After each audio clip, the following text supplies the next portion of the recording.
been able to, or not being able to follow through as we were scheduled. Sometimes that happens. This morning, we want to start off by having the services that are available throughout the region, whether that is a marketplace, a platform, whether you have multiple or not, and website creation. Again, Ramona said something I don't like it, that it's not a competition at all, because the idea is if a seller or vendor on this space or in any space has the ability to put their products in multiple marketplace, I would always advise that. It's like saying today your product is available in Macy's, and if Bloomingdale's come calling, you're not going to do it. No.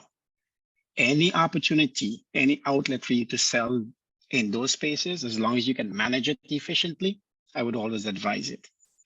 And beyond the marketplaces, beyond the platforms, it's always advisable that you have your own independent website, whether that site is doing e-commerce or not. It's a great space, as Leighton was explaining last week, where you can be found. It's valuable real estate where you can present the information that you want in the manner that you want it, and engage with consumers, customers, visitors in a manner that you so choose. All right, so it's not a competitive space where you have to go with one or the other.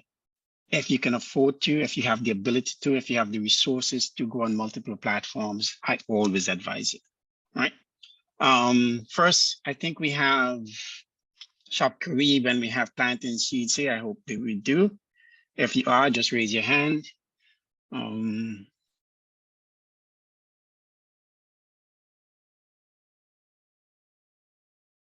Roxanne, Stephanie, are you guys here? If you are, raise your hand. We'd like to start, and a little later we'll be doing. Okay, Roxanne, I see you there. I see. Good.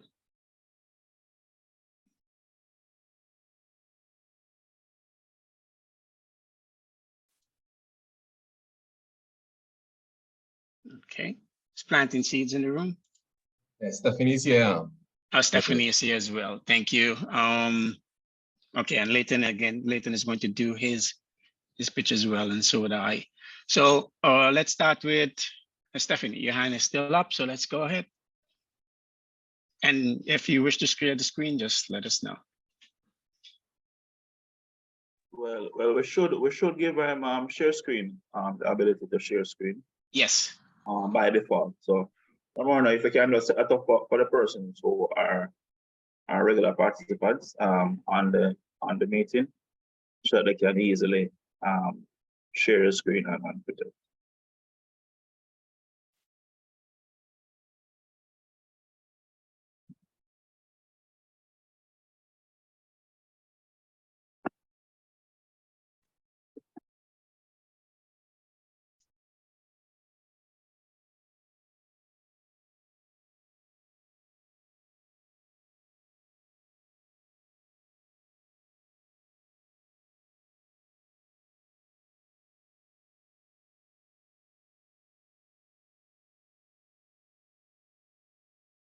Hello?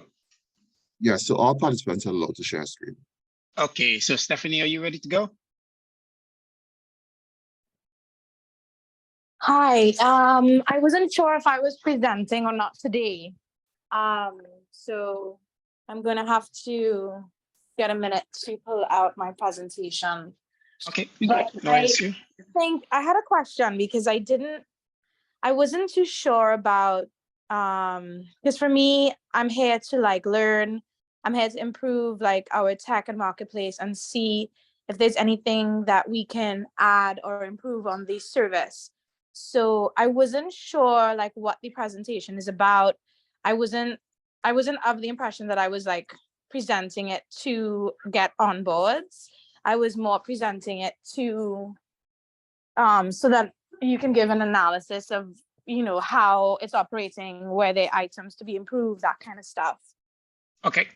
Okay, totally understandable, but we can do both. It's not mutually exclusive.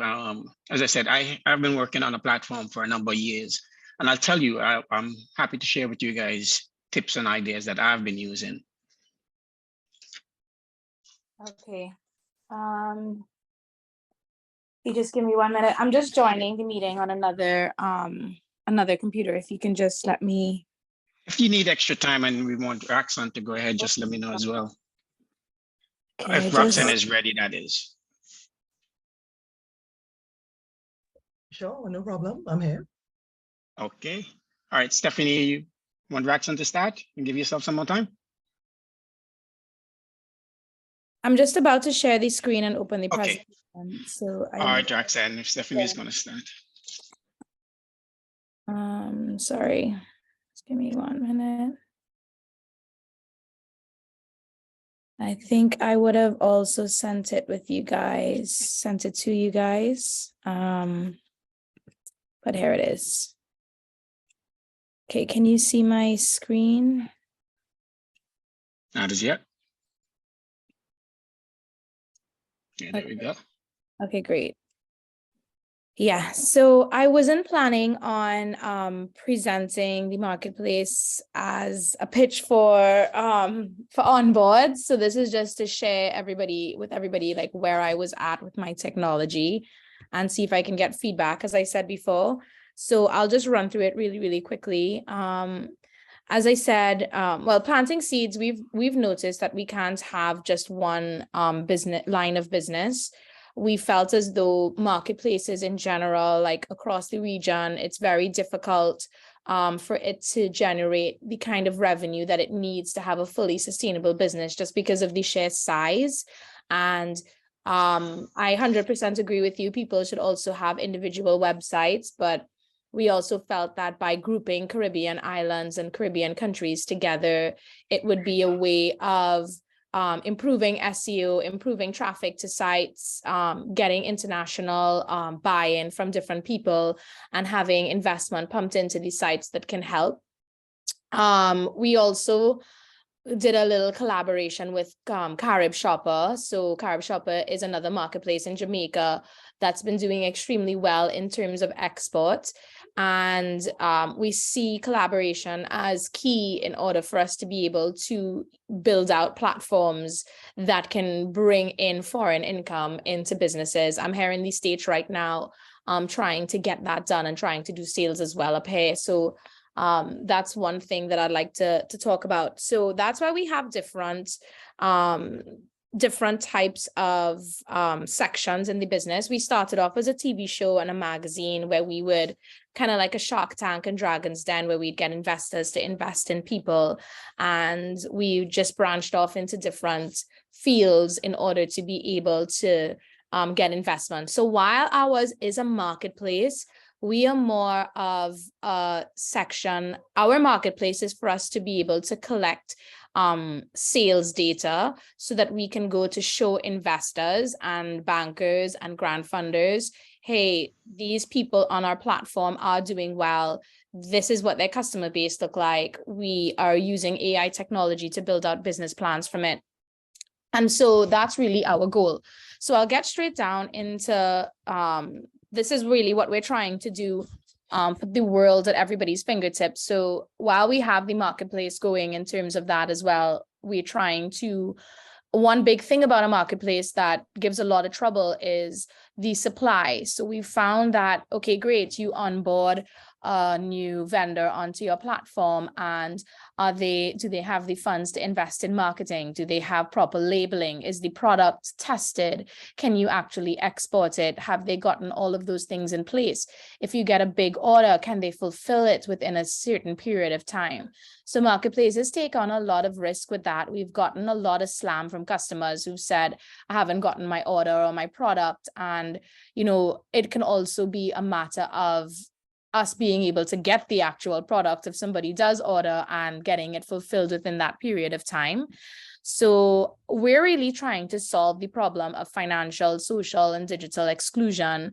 And we're trying to just continue reinvesting in our technology, which is one of the reasons why I joined VEAP, because I wanted to get some consultation and advice on the tech and the back end. And one thing I guess you can answer later is, I know that you've recommended WordPress sites for different people, but based on a marketplace's technical needs, as well as the other business services that we do offer, we needed to build a custom site, and that's what we did. So we basically did an open source custom site, and we built in our own delivery apps, our own ordering system, our own payout system. So those are the kind of things that we have on our platform that's different.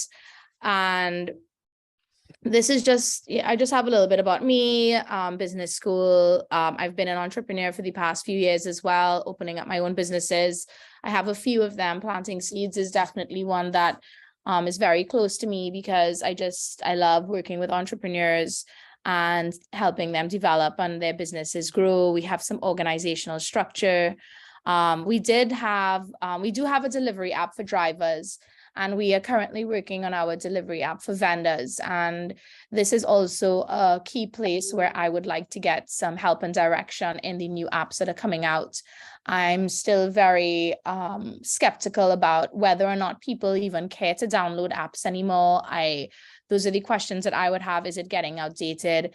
Now, on the back end, the drivers definitely need an app, because when they do a delivery, they will update the app and press delivered and completed. And then, it's kind of all about, how do I train my drivers now to make sure and keep up with the technology and use the app every single time that they deliver an order, and close that loop, because sometimes they may deliver it and they'll just be in a rush and they may not press the delivered item. And then the customer is asking, why is it saying undelivered? The vendor's asking, why is it saying undelivered? So we have some kinks to work out in terms of our process flow, but our technology, we've invested a lot in it so far, and we're kind of, going that way. Obviously, the company has been in existence since 2016, and the marketplace really came out as a result of COVID. We had tested investor platforms before, because of the TV series, where we built an app for investors to log in and track the progress of their investments that they made on the show. But we kind of, because nobody was adopting technology before 2020, it was very hard for everybody to do that. So when 2020 came, we said, okay, great. We will try to set up a way for people to get online very easy. They pay a small subscription and their platform is online. And now they are driving more traffic, sharing more customers, getting more engagement to the platforms as well. And that is bringing in other customers. We found that customers would come in and would now start ordering from other people as well, even though they may have come to the site for one. We did set up individual stores. I'll just skip through all of these because I'm not really here to talk about like the TV show, but we have a TV series. We've gotten investments for people. We have our own magazine. We work with we do educational workshops. Most of them are digital now, which we found that are really needed to help the entrepreneurs on our platform. We've worked with Michael Leachin, one of our mentors. He is amazing, and he's helped us through some of his companies in Trinidad and Tobago. He bought over a company called Guardian Group. And Damon John from Shark Tank as well. He's a Trinidadian, Caribbean, and he's actually coming back down in April to do some stuff with us, which is really good. And we've just been trying to get as much buy-in as possible from people to just push the whole, shop for local small businesses to solve these problems of, increasing poverty, unemployment, heavy dependence on the US for exports. There's a lack of resources for SMEs in general. And that's basically what the solution of our platform is trying to achieve. And, we have people that are really doing well on the platform. This is an amazing entrepreneur, Zakia. She allowed me to use her in my presentations, and she makes these amazing homemade products, and she does really well on the platform. She is able to get her goods to her customers very easily. She pays a subscription fee. The way our platform works is that everybody pays their same 100 subscription fee. It's 400 TT dollars. Which converted is about $60 US, $65 US a month. And the people who are doing more sales are the people who are benefiting, and the people who do less sales obviously because they're not using the delivery service as much, will then go and benefit from the business services in order for them to get more sales. And we've partnered with Digicel in order to be able to get that done, and Trend Media to be able to start executing that part. And this is basically what our roadmap to success is in general and on our online store. So the step one is to just open your online store with us, and so we can see the products, we can get to know you, see what they are, see what's going on with your sales, how customers are reacting to them, and then going down the chain of making sure that you have the correct insurances in place, introducing you to social media tactics with Trend Media and digital advertising and agencies. We have digital strategists that help with that. Then we go on to seed services, which is more the digital financial statement population. So we work with entrepreneurs to prepare their projections, business plans. And so this is where our marketplace is having, like, people know us, at least in Trinidad and Tobago, for our TV series. And now recently they've known us for our marketplace because we won a Chamber Award for it in 2020, the Champions of Business Award. But we're still having a big problem in getting people to understand our full scope of what we offer. And some people do when they come onto the platform and they've known us for like years. We have vendors that have known us for a long time. We also hire a lot of female drivers. Hiring drivers and managing your own delivery process is very difficult.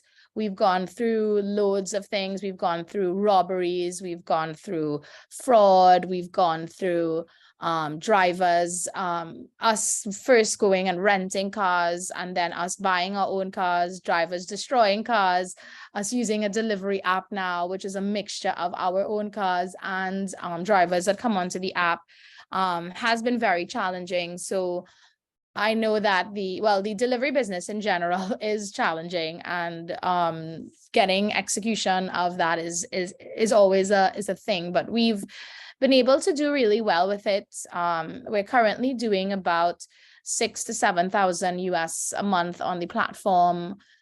We do have that flow of hundreds of deliveries coming in, so we do have to manage our staff really well, our time, and we have a lot of improvement to make with how we are getting customer service done, how we are responding to customers. We've started using AI technology as well, and different workshops. A big thing is training the entrepreneurs to produce products, and that's been a lot for us as well.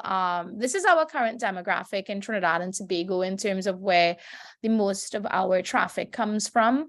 As I said before, we are looking to do more regional, and through our partnership with Carib Shopper, we hope to be able to get that regional push with them. And I can tell you that Cadian, spends a lot in marketing. He is pushing those international states. He is getting those numbers, but he is having the same exact, we had a power. How about it? We have the same exact problems, the same exact challenges. And we really felt as though coming together will make that, make it easier and make it easier for him to transition into Trinidad, us be able to have cooperation in Jamaica. And right now we're kind of like, okay, how do we structure these kind of projects where we want to partner with other people and partner with other marketplaces? And we have Ernst & Young looking at it for us. This is a bit about the technology. Just one note. Yeah. Running out of time, so we can. Yes, we allotted 5 to 10 minutes for each person. I was going to give you another 2 to 3 minutes to wrap up. All right. Okay, I'll finish in 1 minute if you want. Okay. So basically, on the platform, we've changed the front end of our platform. We were in beta mode when we looked like this. Now we look a bit more savvy and cool. So if you go on it, you'll see plantingseedscaribbean.com. But basically, everybody has their own dashboards. They log in. They redirect people to the site, yes, but the people that get redirected from their personal links don't see the rest of the products. They only see their individual online stores. And they're just able to set up easy, get the products delivered, get all of those things done, free delivery nationwide. We were one of the first people to do that. We have a barcode and scanning system integrated into it so that drivers scan the packages. We have warehousing now for regional players. So we have people in Barbados that are now storing their products at our warehouse. So we have a pretty big warehouse, and we have the capability to store regional products in it. And we've been doing that for SMEs for free. So if anybody wants to start selling their product in Trinidad and Tobago, they can actually store their products with us, and then we will dispatch it from there, and they can do their regular cash outs. We do have a system for cash outs. It is pretty much similar to, like, I don't know if anybody knows VEAP, but it's pretty much similar to how VEAP works, where you do your self cash out. So as you get orders, you just click a button and it gets transferred to your account. Some people wait until they get enough orders, like a few orders, so that they're not paying any kind of transfer fees for international.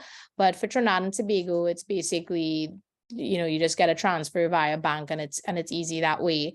And so yeah, we do free storage. We also are working in collaboration with Easy Export to set up an operation in Miami, which we are basically done. And that way, entrepreneurs and vendors can now dispatch from Miami to service the needs of their US customers because of the high DHL rates that go. And with Caribbean Export, actually, we just set up our wholesale store, and the wholesale store is something we're really excited about. We're about to launch it in about a month and a half. And the wholesale store is going to allow us to sell vendors products in bulk. And also we are partnering with a few financial institutions so that people can get like the money up front when they have a signed contract, so that they can do the fulfillment and have the money to fulfill the actual order for the product. So a little bit of bridge financing there. These are the features of it. We work through your labeling and packaging options. You can send samples. These are all of the different product classifications and export controls. So we take care of all of that with our partnership with Caribbean Export.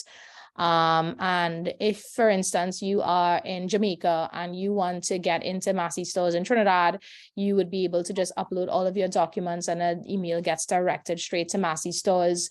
We already have the collaboration with them going. So when you want to get onto the shelves in Trinidad and Tobago, you are able to do that if you're coming from abroad. And that really helps us to, kind of work with people in terms of getting their products across region. It'll help us to understand what's happening in the region where people need help, what the production and supply of certain things are like, so we're not duplicating efforts. And that's basically it. We have distribution channels. We obviously use all. We have some risk mitigation tactics, and this is our customer segments right now. Even though this customer segment has changed a bit, and we are now working with people in Barbados and Jamaica. And that's it. All right, thanks for that, Stephanie. No, you can leave your mic unmuted. I have 2 questions for you, Stephanie. Yes, I'm here. I just put it on mute. Just there's some background noise. Okay. All right. First question is related to your service area. So you see a service Trinidad and the Caribbean currently? Yes, so basically, if it is we have a few vendors that are not from Trinidad, not many. We have about 10 of them. 2 of them are from the US actually, and they stock their products in Trinidad. One we have as far as France, and they stock their products in our warehouse in Trinidad, and then we basically dispatch it for them for their orders from Trinidad, their Trini orders. And that also helps us with the diaspora who are now selling in the US, who want to now get their products here and for the US. Hold on. You're going to my second question. So hold on. Yeah. Still on the first one. So in terms of cash out, your non-Trinidad customers, how do they receive their funds from you after they have sold their goods on your platform? The same way via wire transfer, the same way that most regional marketplaces do it. So they cash out the same like everybody else, and they get those funds. Cash out is done on demand, not on a routine, right? Yeah, on demand. Yeah, not on a routine. So I think there are some other people that do like they pay every week, they pay every 2 weeks. You can cash out with us whenever you want, and you can get your funds in US dollars if your buyers paid via credit card. If they're paying in Trinidad dollars, then you should set up a US account or turn off the non-credit card option if you want to get paid in US. Okay. My next question is, so it sounds as if you're doing fulfillment similar to Amazon, where your warehouse products on behalf of customers and fulfill on their behalf. Is that correct? Most times, we're only doing that mainly for some people in Trinidad and mostly international vendors. So the people in Trinidad, we normally pick up to their locations and deliver. So you order a product, you get 3 to 5 days delivery. Within that period of time, the order comes in, a driver gets automatically dispatched through the app, and then we go pick up the item from the actual vendor. It gets lodged back to our warehouse and then redistributed again based on the strategic location. Okay. And my final question is, which is one thing that piqued my interest was, I hear you mentioning facilitation of persons who want to get into the Trinidadian market. Yeah, I heard you mention specifically massive stores. Could you expound a little bit more on that element of it? What is the primary service here? Is it that you will help if I have a product in Jamaica and I want to get it into the Trinidad market, you can support that? And exactly how is that support delivered? Yes. So like if you check out our Instagram, you would see like the CEO of Massey Stores, you'd see the CEO of Extra Foods. All of the larger retail outlets are all intertwined with us. They would have come on and did sessions. They actually met the entrepreneurs themselves. We set up like a speed dating Zoom session. That doesn't happen for everybody. We do it once in a while, like every month we get a different CEO, and they would probably see about 15 people. But the system works so that you upload all of your documents onto it. Like those are Massey's requirements, right? So once you upload that to Massey, then we basically send an auto email to them that says Planting Seeds has a new buyer that's interested on shelving on your platform, on your apps, not platform, in your stores. They would open that email and then they will go through it. They'd look at the qualifications, they'd look at everything, and they would respond to us regarding what they need. Now, we do not take a percentage of that sale or that item if you're selling in Trinidad and Tobago. We only take percentages if we get you in an outside country where we're earning US dollars. So our goal with that is to start working on the distribution side to see if we can make sure to fulfill Caribbean orders really well. And once we're more confident, we can go abroad. So we do have, I have buyers in Dubai that want things. Like the Caribbean has really, really good stuff. I'm going to Africa in a little bit, China, there are buyers around the world. But local Caribbean people going to be able to say, okay, somebody wants 2,000 to, and wants it shipped now. Do you have everything in order to go? And that's why we are working more with the local fulfillments. And then in about a few months, when we launch the distribution store, it's already built out. It's a project that we did with Caribbean Export. And when we launch it, we are going to test it within the Caribbean areas. We've already been doing it for Trinidad suppliers. So many of our vendors have gotten onto shelves because of us, pharmacies, all of those things. And we got all of the big ones, and now we're even going to the smaller ones to onboard buyers. So we are not just onboarding sellers anymore, vendors, we are onboarding buyers. So they can actually log into the distribution store.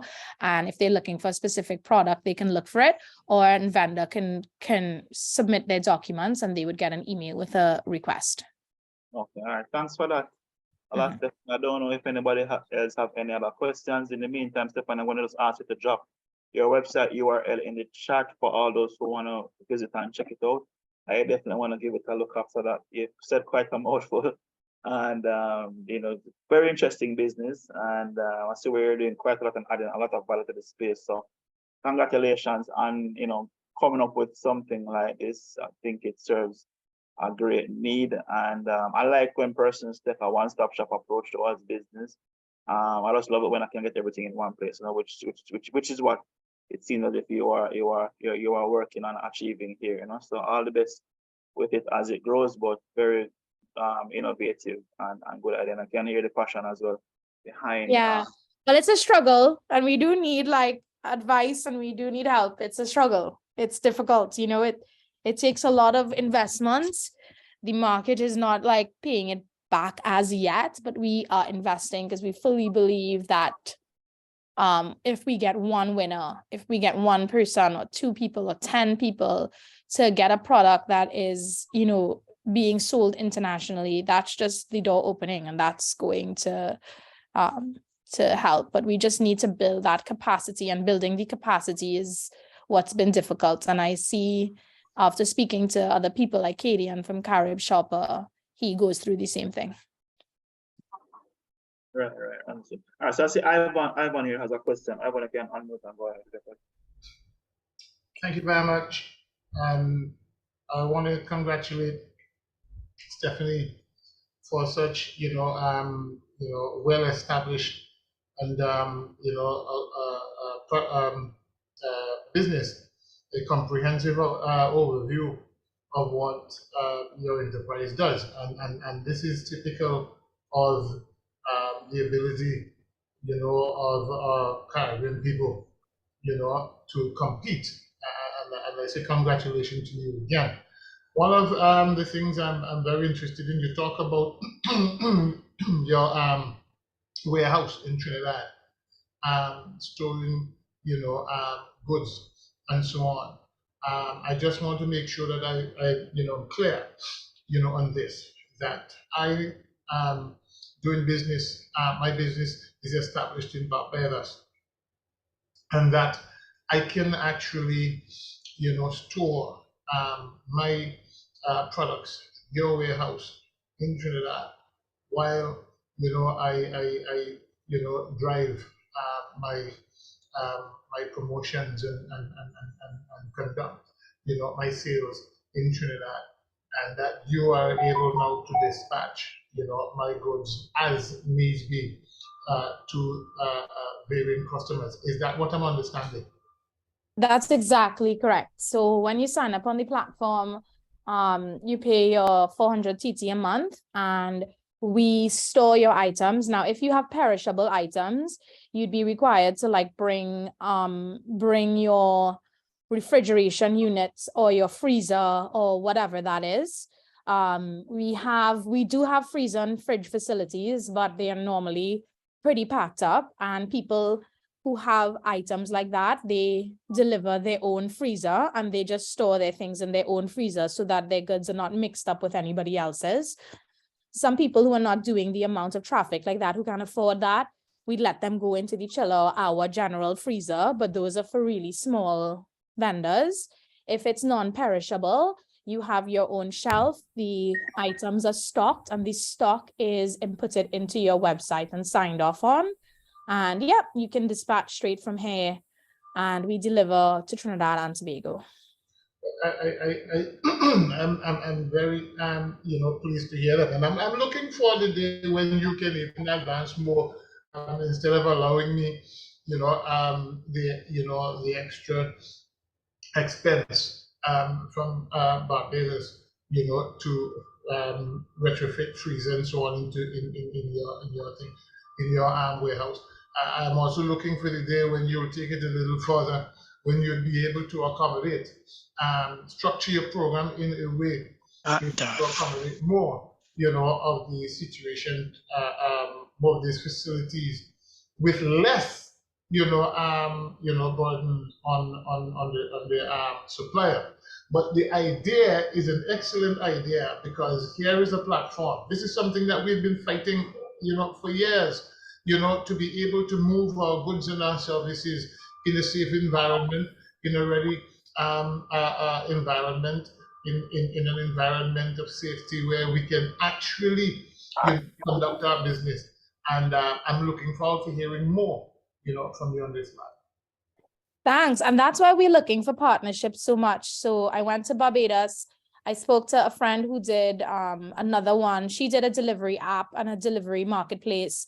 And her name is Lily Dash. And we were talking about setting up just little hubs in each area. So if you have someone from Barbados and they have a funded planting seeds warehouse there, that can now talk to the Trinidad warehouse. And there's one with Carib Shopper in Jamaica, and that one can talk to each other.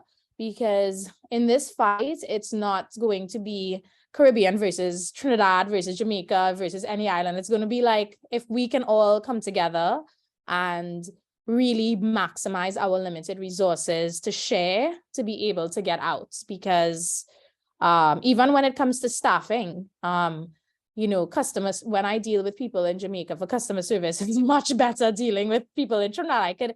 I could be hiring from Jamaica too. So, and then in Trinidad, we have better production and manufacturing facilities. More of our country's funding went into that. So we can do contract processing and do things as well. So I'm glad that you said that. I'm definitely looking for as much collaboration as possible, because this is not an effort for just one person. All right, thanks for that, Stephanie. And it sounds like you guys need to connect offline and take that conversation a lot further. We should. We really should. Yeah, but we have to move on. So guys, I think Gilbert and team had mentioned 5 to 10 minutes. But based on where we are now, I would say let's give each person a total of at least 15 minutes to go through their presentation and take answers. Want to ask us to try to keep the presentation to about 10 minutes and allow another 5 minutes for questions, because we do have to go through some technical stuff that we covered last week, as well as we need to finish 30 minutes early to have a quick catch up with the BSO. So BSOs, we're going to be asking you guys to jump on a separate call with us at half an hour to the hour at the last half an hour of our session. So want to keep it very tight this morning, guys. So Stephanie, thanks a lot for that. That was very clear, comprehensive. We see a lot of value there, and I'm sure that persons across the Caribbean, if they're looking for a solution that is of your nature, I think you've done quite a good job of representing the opportunities there. Gilbert, who did you have up next on your Okay, so a couple of things. The horse is out the barn. So that presentation was at least 45 minutes, including the questions. I can't look to Roxanne and say she could only do 10 minutes. So Roxanne, take it away. Do you think? All right. No problem, no problem. I mean, I wish we could do reactions and snaps, and Stephanie Pemberton has been doing phenomenal work. I tell her, I've told her before, she's a rock star, right? Mm-hmm. This is not work for the faint-hearted, and she has shown that, there's a lot to do. There's a lot to do. So e-commerce platforms, I mean, she's done so much. She's shown you the breadth of the thing, how big this thing can go, and the advancements that have been made. On the Shop Carib side, we have focused on a smaller section of, smaller catchment area, right? And our focus is on, Shop Carib is an e-commerce platform. We've curated who's there, and we're looking at authentic Caribbean products, things that are made in the Caribbean, things that are styled in the Caribbean, things that have a Caribbean aesthetic. So it's an e-commerce platform where people can select, purchase, and have it delivered to customers all over the world. And just a little background on us. My partner and I, Philip is the technology side, I'm the marketing side. And the idea behind it is that you have this entrepreneurship base. We totally understand what entrepreneurs deal with every single day. And we wanted to make it easier for our artisans. We have more than 20 years experience in web development, technology, business, communications, PR, you name it. One of the key things for me is that every time I go out, every time I travel, I would pick up something from one of the other countries, Jamaica, St. Lucia, Belize, And I would come back and people would say, wow, where can I get that? Can I get one of those? And often they actually get it taken right off of me.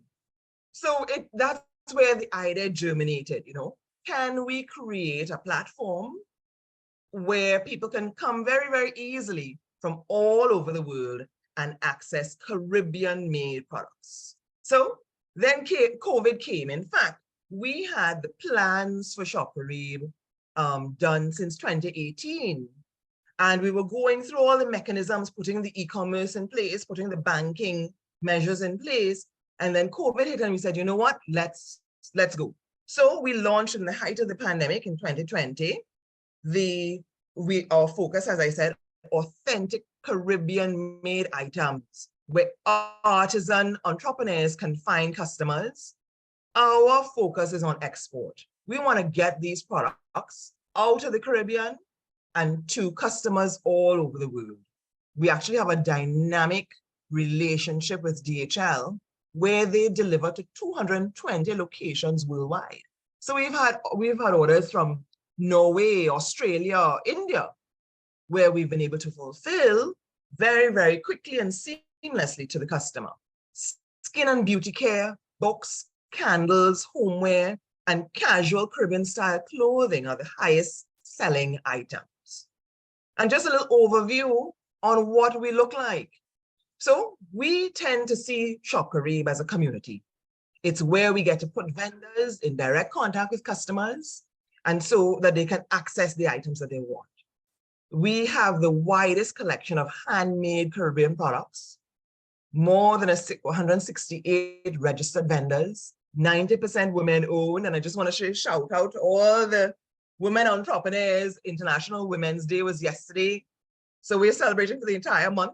But on the platform, we actually have more than 90% women-owned e-stores.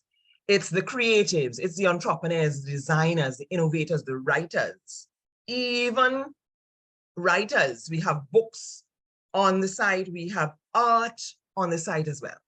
So 3,000 plus artisan-made products, 60,000 website users, 300,000 plus page views in the last 2 years. So we are in operation stage. We've been operating for 2 years.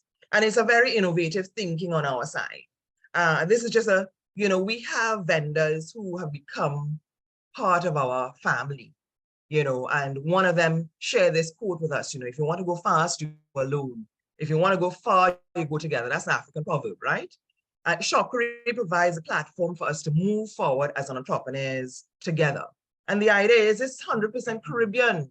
We want the Caribbean to be amplified, Ivor was just talking about, and Stephanie as well, that it's no longer Trinidad against this one, against that one, against other countries. We're talking about how do we move the entire Caribbean forward. This is just a little bit about some of the artwork that we do. We do artwork on a continuous basis. We spend quite a bit on marketing, communications, advertising. And we have some key personalities. Vonette Bigfoot has been an influencer supporting quite a bit of our work. We've worked with Yodanka from Jamaica, and it's all about really showcasing these products that are made in the Caribbean. And we see it, beautiful art, beautiful work from throughout the Caribbean. I was in Belize and I found Cash, fantastic design, fantastic jewelry designs. In Bahamas as well, gowns that we could get those onto an international stage. Wouldn't it be wonderful to see Beyonce wearing a Caribbean gown to a red carpet, right? So it's the widest variety of handmade, authentic Caribbean items.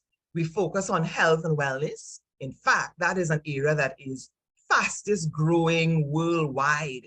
You wouldn't believe people want, when we, the questions and inquiries that come in, people are looking for products that have all the superfruit things. So now pawpaw is a superfruit. Moringa. I don't know how many of my Caribbean people know about moringa, but this is the superfruit, the items that people want in their health and wellness regime. It's a social enterprise where we're empowering youth we're empowering women, we're empowering the micro and the small businesses to get e-commerce and to be able to sell online. The first 100 stores had free access, and we're now at 168 stores.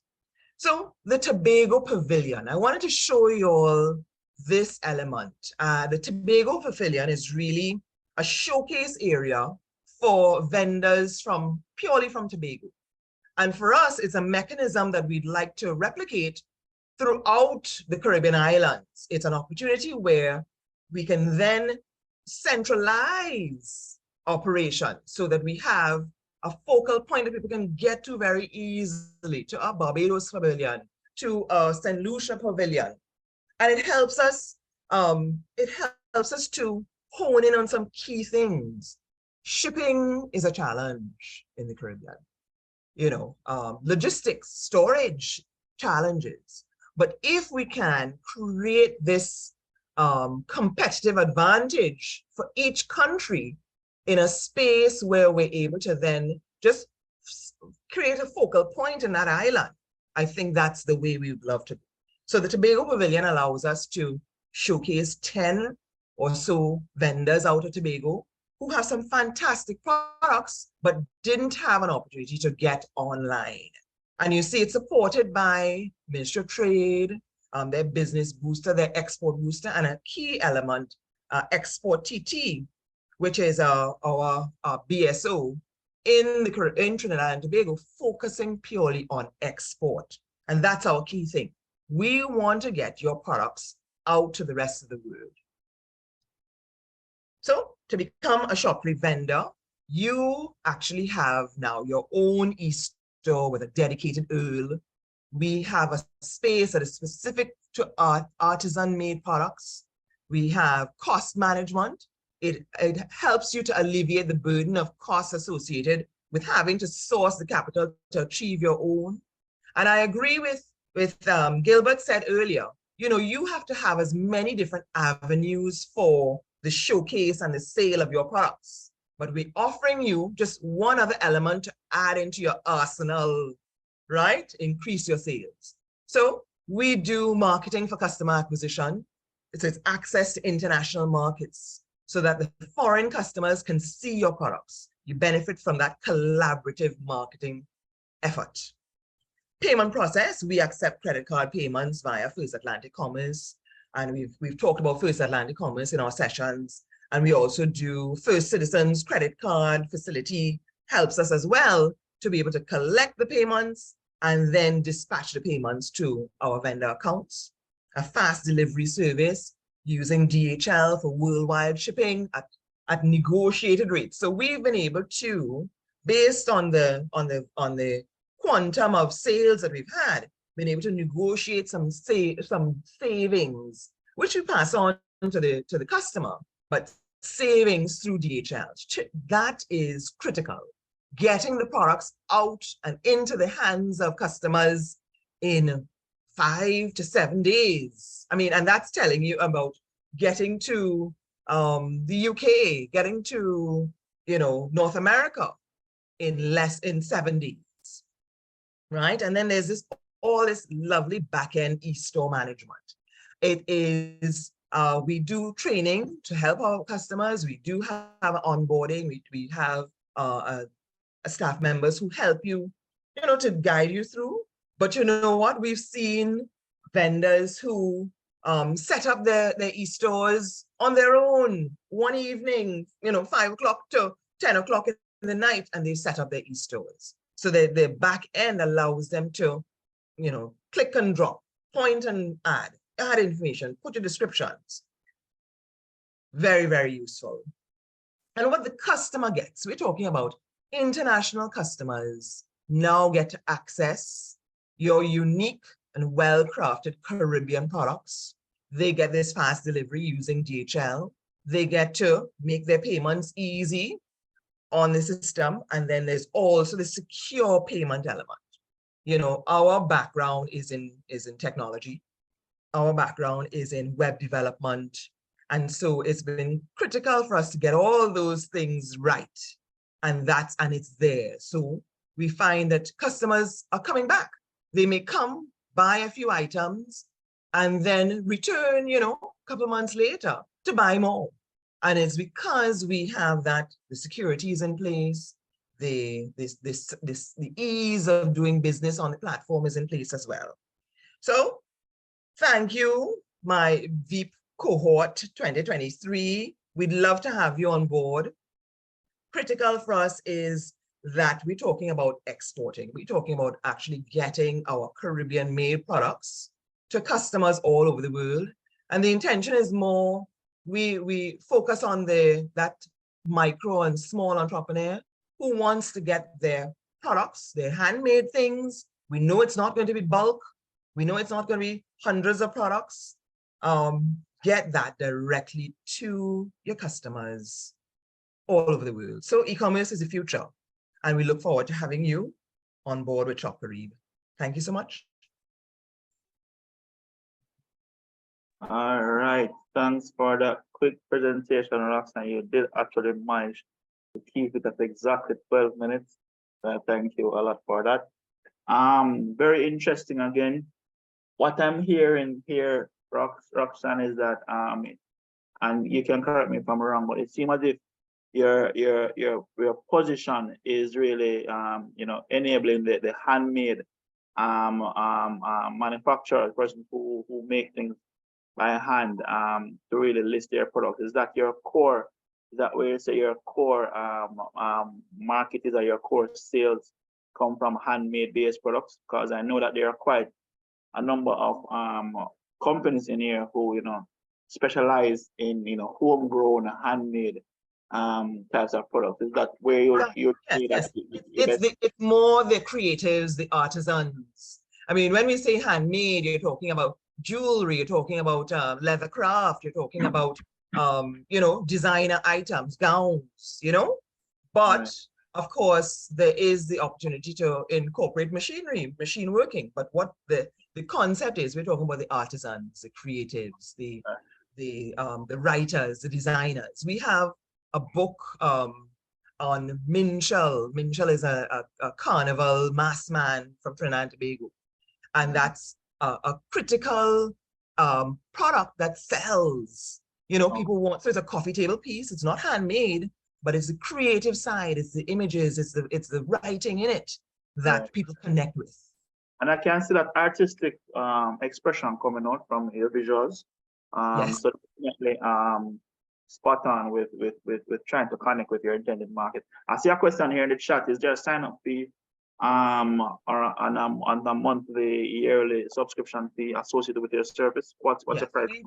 We do a one-time fee that gets you on the platform, that gets you set up, and then we take a 20% commission on any sales. What's that? So as you make sales, you pay a 20% commission on those. What's the one-time fee? So for this cohort, we will actually we will give you a special fee. We'll work out for Caribbean Export and for our cohort members a special amount. It's $100 US right now, so we'll work out something special. Okay, so 100 is a standard. We're gonna offer VEAP participants a discount. Right, and it will depend on numbers, right? So we'll get a discount. Don't worry. You all have my heart. You entrepreneurs all have my heart. No problem, no problem. All right, I said Shonel have a question. Shonel have a question as well. Hi, good morning. I love your value proposition and I was sold immediately. I love that you are trying to get Caribbean items out. What I just want to find out, I was looking for something, a website user interface, something like similar to Etsy, because my products are, yes, they're handmade and they're artisan, however, they are customizable. So, for example, someone wants like a 3D wooden plaque. I don't have like a set design that I could just say, okay, I have 10 of these available, and somebody just drops down and selects how many they want. My products are customizable, where you have the plaque that you want, but then you want something like, let's just say you want a steel pan on it, as well as a hibiscus flower or something, a mini on it or something like that. Does your website allow the customers, your international customers, your regional customers, to have access to make these requisitions. Yes, so edits, so we call them edits really, or special, special messages, special information kind of thing. So people can add that information, but what we mean is that there's so many combinations and permutations, Yes. So that it could make it very cumbersome. So what we advise our customers to do is do some samples of what it could look like, have those as products, and then you know, there is space to allow people to give notes as a special instruction. Okay, perfect. So that's where the editing can come. We've seen things, for example, where we had a customer who wanted a necklace made, but he wanted it made to a particular length. And that certainly, that's a easy, an edit that can be done. We had, so that's where it is advisable, that the customer gets a chance to ask questions. There's that openness. It's not just order this and that's it. There is that option for adding information. Okay, thank you very much. All right.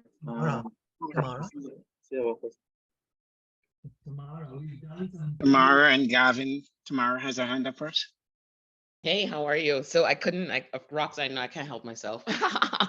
So I just wanted to talk a little bit about, just kind of really highlight Roxanne and Philip for what they're doing. They've spent a lot of time in the last year testing the platform, really taking and adapting the design. They spent a lot of time understanding the target audience, reaching out to the audience in the US, getting data.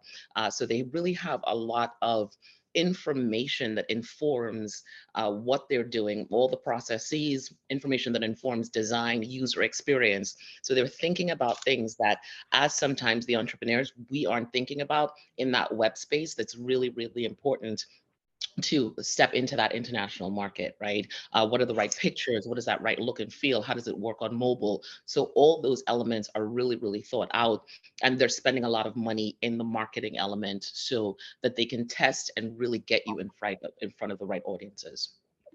A critical element there, thanks, Tamara. I mean, a critical element has been about building out our mailing list, finding people and getting them to add their contact information, and then being able to keep talking to them. That has been very, very important. We've also been working with a lot of the vendors on, Tamara mentioned it, their photos, their packaging, they're preparing their product so that when it gets out there, we don't have returns, we don't have, people writing back to say, I was uncomfortable with this product, I want a refund, So there has been quite a lot of learning and teaching and building up of our vendor community. But it's important now to make the next step, to go to the next step. I mean, we would love to have pavilions for the different Caribbean islands, but there's so many learning elements in terms of, we've had things with shipping. We have DHL accounts, but DHL, we would need to have DHL accounts for each country. We would have to have a location where vendors can have their things, Stephanie talked about, having warehouse space. That, for us, we're on a slightly different business model, because that is a huge undertaking. That is cost on a monthly basis. But we have had some interesting discussions with some other parties in different countries and in Miami as well, where we can solve some of these problems, some of these concerns. And I think that's why I'm really here on this program, to kind of get an assessment, kind of see how we can, as a Caribbean, collaborate to find synergies for overall growth. Galvin, yes, sorry, your question? Galvin? On mute and go ahead. Remember you're on mute. Okay, good morning, everyone. Thank you for taking the question. What I'm interested in, ma'am, is determining, you mentioned that you have access to DHL. Do you service right now, or can you service persons who are not in Trinidad? The First Lady seemed to primarily service people within Trinidad, and she has some contacts for persons outside of Trinidad. My interest right now is, for example, a party in Canada called Interested in My Products. The challenge in Grenada is having a reliable way to get the products to entities outside of Grenada. If there is some way, some synergies could be built when one has these type of requests that they may be able to leverage, for example, the access that you have with the various providers. So can you comment on how we can build these fledgling relations, leveraging some of the pathways that you have already crafted? And can you share your contacts so that maybe we could have an offline discussion about what it is that I do and how it may fit to what it is that you do? Sure, no problem, no problem. So that's where I think the BSOs will come in. We have gone ahead and we had applied for DHL accounts in various countries throughout the Caribbean. But to secure the kind of rates that would make it affordable for a customer out of Canada. So without, I'll give you a real example. I did a paper on it and submitted it to our trade ministry here. Normally, to get a small package, which is a package weighing less than 2 pounds out of Trinidad and Tobago, would cost you about 50 US to get to North America. 50 US, right? We've been able to negotiate a rate that is about half of that. So it means, but of course it's a business, so DHL will not do that for every package that you send unless they're seeing the volume. So that's where collaboration is important. That is where, so to create an account in each country where we have these preferred or negotiated rates, we have to have the numbers. And that's where, that's where we want to be able to advance a discussion of having BSOs creating these little hubs. And I think somebody mentioned that word earlier. Yes, that is a critical word.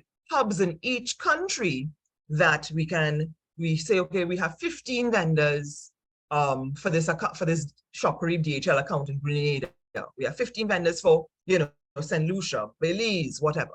So that way we start to make it affordable. So that way we can say to DHL, listen, we are working with 10 countries. You need to find affordable rates for us. I'll tell you one other thing is that right now, to get a product from Grenada, it most likely has to come to Trinidad and then go up to the US, right? The idea of a fulfillment center is a fabulous one. It just talks about scale, for a lot of our small and medium-sized vendors. If I tell them, give me 10 of your gowns, give me 10 of your products, give me 10 of your kits, your skin brightening kits, that takes product away from them, which they could maybe try to sell. So the business model that we've been applying is, as you get an order, you send it out. As you get an order, you send it out, as opposed to stocking things, because then the opportunity cost of being able to sell those things is lost. All right, thanks for that response. All right, so overall, a great presentation, Roxanne. I think we all understand the value that your company delivers. And I'm also able to see the difference between you guys and Planting Seeds, as we're two marketplaces. Although we are in a similar space of similar type of service, I can see that there are different types of value being offered by each entity. So, guys, as you are listening to the presenter, of course, I want you to be thinking about your own circumstance. What would suit you best, what works for you, what doesn't. I mean, these pictures are great to let you guys know what is readily available And as you'll have realized again, in the Caribbean, there are quite a number of unique challenges which these suppliers definitely do understand and are working every day towards bettering. So thanks a lot for that, Roxanne. I'm going to now invite Gilbert to do his presentation. Again, Gilbert, you want to keep it as tight as you can, but I'm going to allow you to do your thing. All right. Thank you, guys. Yeah, Roxanne, as usual, man, I have enough respect for what you and, well, prior to this session, I was not aware of what Plant and Seeds was doing, but I absolutely love what you guys are doing at Shop Carib.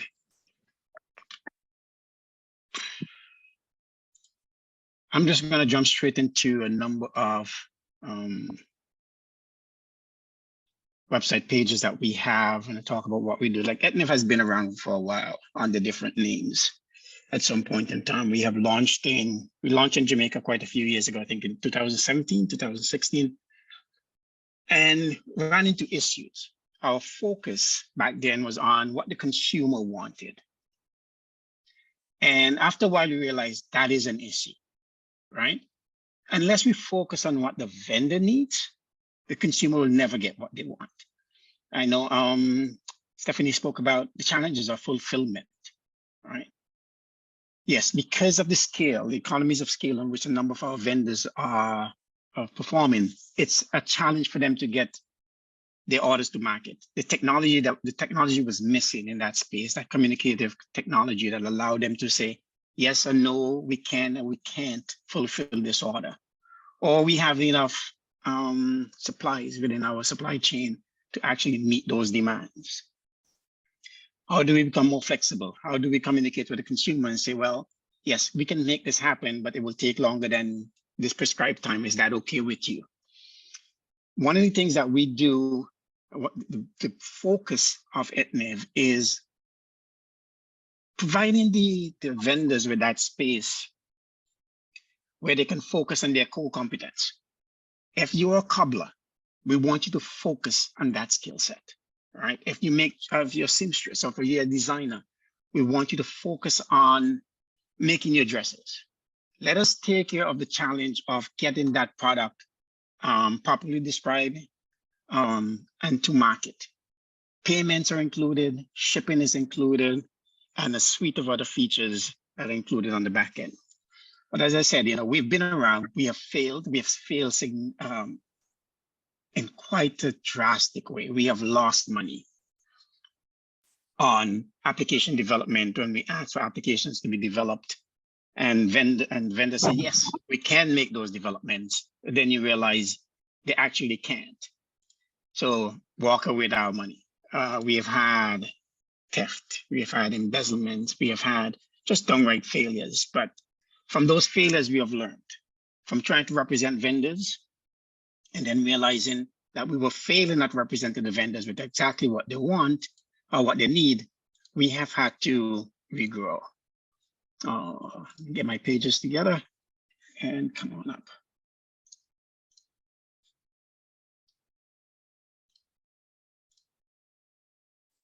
Hope you guys are seeing my page. Yes, it is up. Okay, wonderful. So this is our demo site. We actually officially launching at the end of April. We have been spending, after our downtime, we've spent a lot of time integrating the features that we know our vendors would need, especially shipping. Soon we would be able to offer shipping across the entire Caribbean at a ridiculous rate. I can't even begin to tell you. So at last week, we'll be able to do a package between 15 to 20 countries for $20 US, right? And this is 4-day shipping across the Caribbean. All that is built in. This is a general look at what our page looks like, our home page. And we do not restrict what category of goods that you could sell in, whether it's groceries,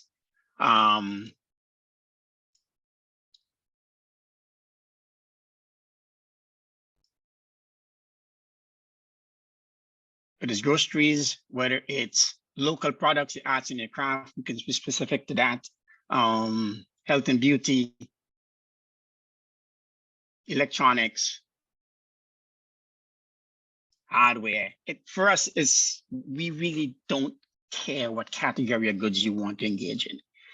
And similar to the pavilion is that we are able to narrow it down to countries. So whichever country we could specify if you want to shop strictly in Trinidad, or you want to shop strictly in Jamaica, or you want to do a regional shopping.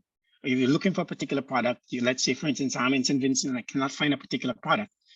I want to see which country has it available for me at the best price. And the easiest way and the quickest way for me to get it to where I need it. So we allow you to narrow by country. We also allow you to narrow by brand. And our brand in this sense is a store. So an example here is what we did with Kim's Beauty. Here's Kim's Beauty. This is a store that we created just for this program. And I'm going to give you an example. This is what we will do with your store. We will customize your store so that it gives that very unique appearance. This is going to be done with you in collaboration with you. You're going to tell us the look, the feel that you want. This is the homepage of your store. Although it's on a marketplace, you get this feel. So we also created for this program, Kim's very own products. You know, she has her own beauty, her nail polish, her, let's see what product this is. Right. So hair cream. So we create the products, we create the labels. Again, our focus is having you focus on what your core competence is. Now, I'm talking about the consumer side of the site. And for me, this is the least important aspect of it in terms of what this focus is. I'm going to jump into another portion of this now relatively quickly. Let's see whose store this is. This is Kim's.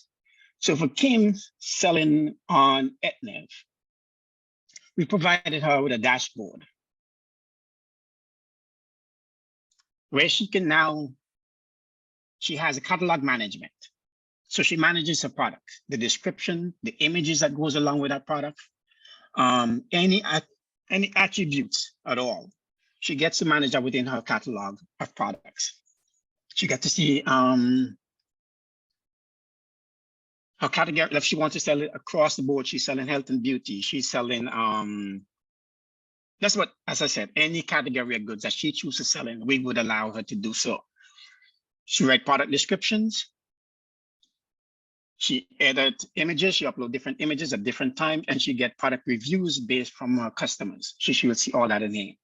If she has multiple managers within her space, persons will be managing different aspects of that business, whether it's the financial aspect of the business, whether it's the customer relations aspect of what we call customer engagement aspect of the business. She can set up different managers at different levels. She has an order management. Let's go through this a bit. So whenever she receives an order, yeah, everything is, sorry. There's another thing that's very important for us is the security aspect of our site. So everything and for everyone is locked down. So Kim gets a full dashboard. She can see when her sales are, who are the buyers of her products, when, where, and how. This data and analytics helps to drive her business going forward in the future. She knows, what am I selling most of? When am I selling this? Who is buying it? When do I need to re-up on supplies? And that's another thing that we've built into the system, which is supply management. Let's say Kim is making shampoo. She's making the shampoo from scratch and she needs 10 or 15 different ingredients, including bottles and caps and all of that. We allow her to, under our manufacturing section of the site, to enter all the pieces that are necessary to make her products. This would alert her based on her sales. This would say, well, you're running low on bottle caps, or you're running low on bottles, or you're running low on this particular ingredients. And once she has registered the supplier for those products into her site, our system will automatically reach out to that supplier and say, hey, Kim is running low on these things. You need to reach out to her. You need to have a communication with her about how much she needs or how much she may not need. And we have all that taking place. Not only that, we have, as I said, we created a labeling.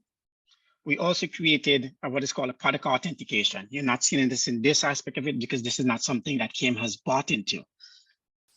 So we would only give you the features that you need to run your store, right? We're not going to overwhelm you. I'm going to show you a different aspect of this where I have unlimited access. Let's step back. So we're talking about product authentication.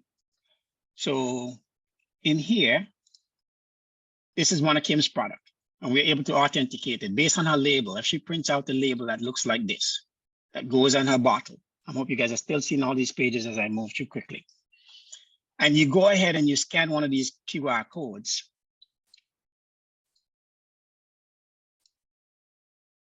One second, where is this? For some reason I just lost my Kim's.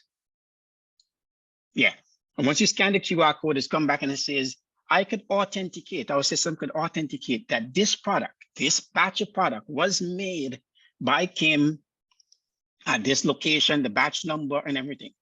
One of the challenges that we have in the Caribbean is where outside entities come in and they look at our products, they copy them and they make counterfeit versions of what we produce, especially for someone like Roxanne in her business, where she is focused on creating and selling authentic Caribbean products. So we have a system in place to actually authenticate the product so that a buyer can actually scan it and say, yes, this is authentic. It was made by this particular vendor.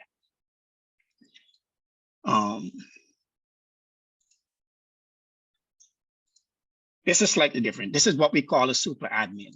And we do this for Etniv and for instance, if we have a group, a BSO that's helping to manage a group of businesses, we allow, with permission from the businesses, specific, explicit permission from the businesses, we allow a BSO to come in and help manage those businesses if that's a role they so decide to take on. Or just for instance, if you're handling multiple business as a small business owner, we can give you a platform, a dashboard that allows you to manage multiple businesses, multiple products.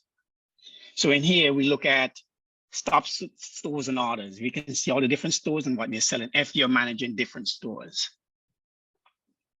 We have accounting, inventory management. We have a point of sale system. We have a warehousing system built into this. So one of the things that we were talking about earlier is regional warehouses. Right now, we are doing a third-party logistics out of Miami, and we're planning on building warehouses in a couple of Caribbean countries. We're waiting for government permissions for those in terms of which is going to be the best in terms of logistics.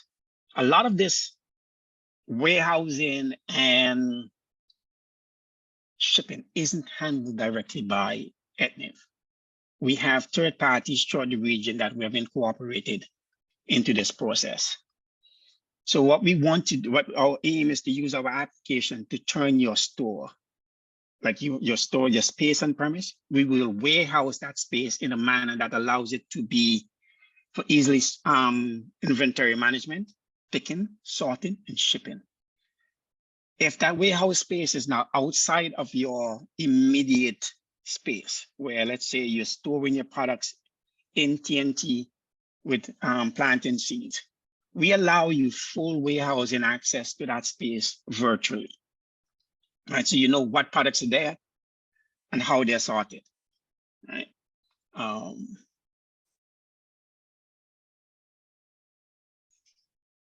As I said, we have basic accounting.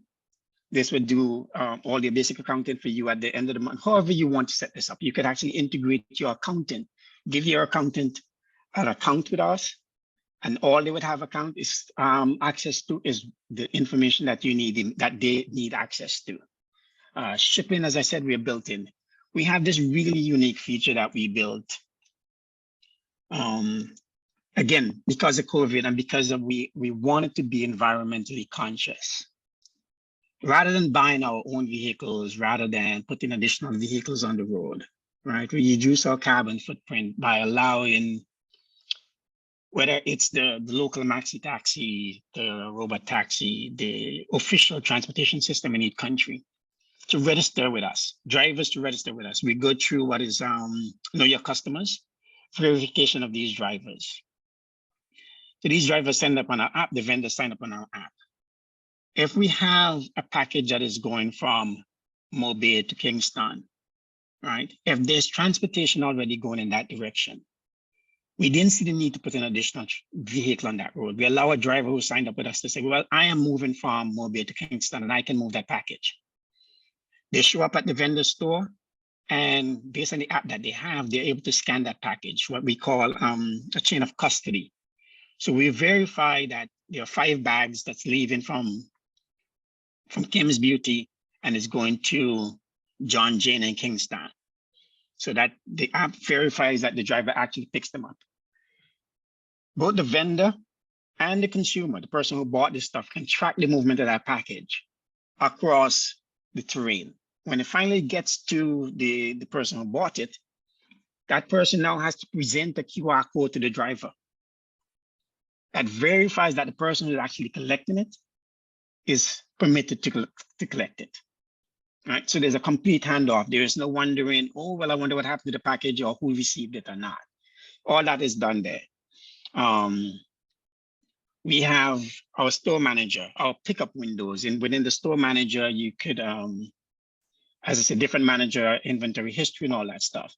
In here, we could create different pickup windows. So let's say you're not necessarily shipping, but you want someone to come to your store to pick up, but you don't want to become a bother throughout the entire day where people are just showing up at different times. You can say, well, my pickup windows are from 2 to 4 or from 8 to 10 in the morning. You can set different aspects of how you want to manage your store and your delivery, your different managers and your different branches. Reports, any sort of reports that you want to generate, right? Based on product sales, who is buying it, where it's being bought, how much you're using it, what. Again, it's a really useful tools for growing your business. So, as I said, I can continue going through a number of the different features that we have. They're just a tremendous amount of features, right? But the idea is we are empowering the vendors with the tools that they need. Most of the site, whether it's globally, even if we look at someone like Amazon, you would not get these features. They would not hand these to you at no charge. They won't hand them to you, period. And we realize that the challenge within the region is that technology gap. The cost for a vendor, a seller throughout the Caribbean to literally set up and grow their business with the tools necessary for doing so is a tremendous amount of cost. This solution is called an ERP, an Enterprise Resource Planning tool. And the implementation of these are usually tens of thousands to hundreds of thousands of dollars.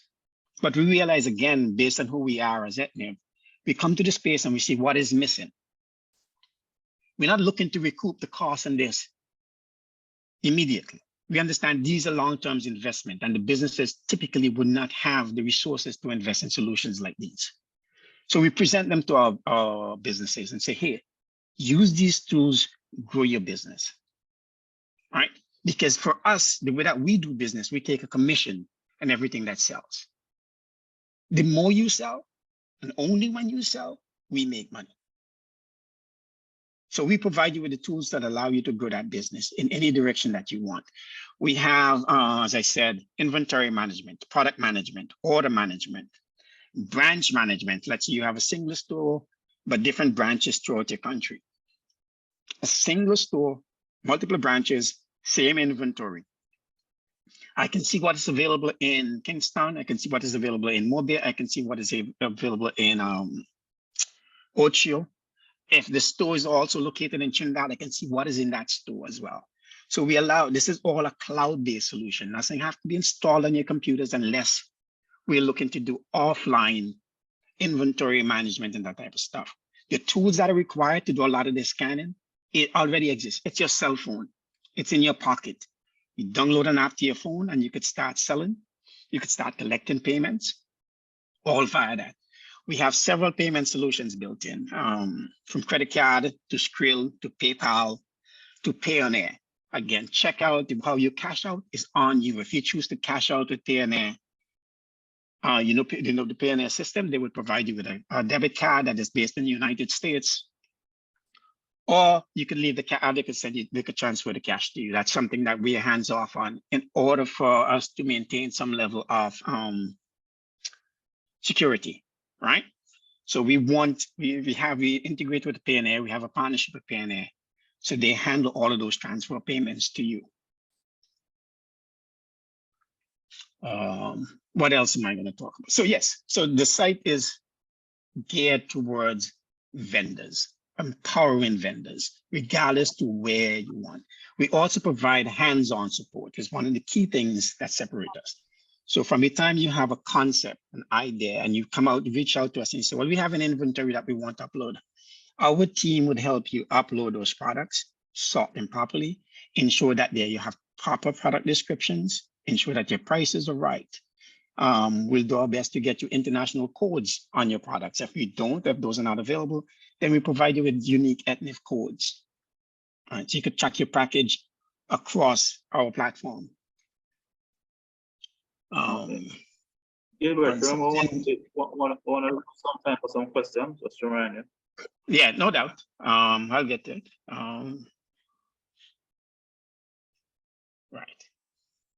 Right, and our shipping is regional, is local, regional, and international. Right. So in essence, that's Etniv in a nutshell. Right. Beyond that, we realize that this platform is geared primarily towards retail and wholesale goods. Yes, we do retail and we do wholesale. Whether you want to do a container load of this product or not. For container, for large amount of stuff, we will do bank transfers directly to you. We'll set up the entire thing from the container to its loading, to its shipping, and to the bank transfer to you. But this platform, again, is mainly for retail and wholesale. So we have created yet another platform. We have several of these platforms. This one is all about events and entertainment throughout the region. Again, our focus is on bringing the technology that is missing from within our space, from within the global north into the Caribbean. So we allow you to set up events of any sort, whether that's a private or a public event. Payments are built into it. And it's an end-to-end digital solution. So like if you're having a party and you're selling tickets for this party, we can sell memorabilia, we can sell drinks, we can sell all of that stuff alongside with it. But it's an end-to-end digital solution. So the person who buys gets a QR code with all the details and everything on the phone, and they show up at that event and everything is scanned. The person who is hosting the event simply uses their cell phone to do all of those transactions as well. In an effort to cut my time short, I'm going to stop it here and be available to answer any questions. All right, thanks for that, Gilbert. Very comprehensive overview of the technology. One of the things that definitely stand out to me in your presentation is the dedication towards vendor support, which I think sums up the value proposition here from Etniv guys. What I'm hearing again is that you guys really focus a lot on everything else that needs to happen around making this sale while allowing the vendor to focus on being best at what they already do. So that I think is a very good strong proposition. I will say as well, guys, that from a technology standpoint and reporting and data points, this is very comprehensive compared to a lot of what I've seen myself out here. So Gilbert, very, very good job on putting together something so comprehensive and also with such wide range. How the marketplaces are geared towards one particular type of service I'm seeing here, where there's provision for multiple types of services, rather multiple business models rather than us types of service, but mostly whether they sell products, they're selling tickets, they're selling different types of things. That definitely stands out for me. My question, and I see Irene asking something along a similar line, is the cost structure behind getting set up with you, Gilbert. What's the cost structure? Is there a set up fees, there are monthly fees, are there commissions being charged? How do you price your customers? Right. So our fees are structured in a tiered, right? Based on the category of goods that you sell, and those fees range from 6% all the way to 18%. Right. Again, and what we do, we place incentives. We do have a sign-up fee. Right. We do have a sign-up fee. Our sign-up fee is $150 US. But here's the thing, right? We did this before where we weren't charging sign-up fees, or we're charging minimal sign-up fees to get vendors on board.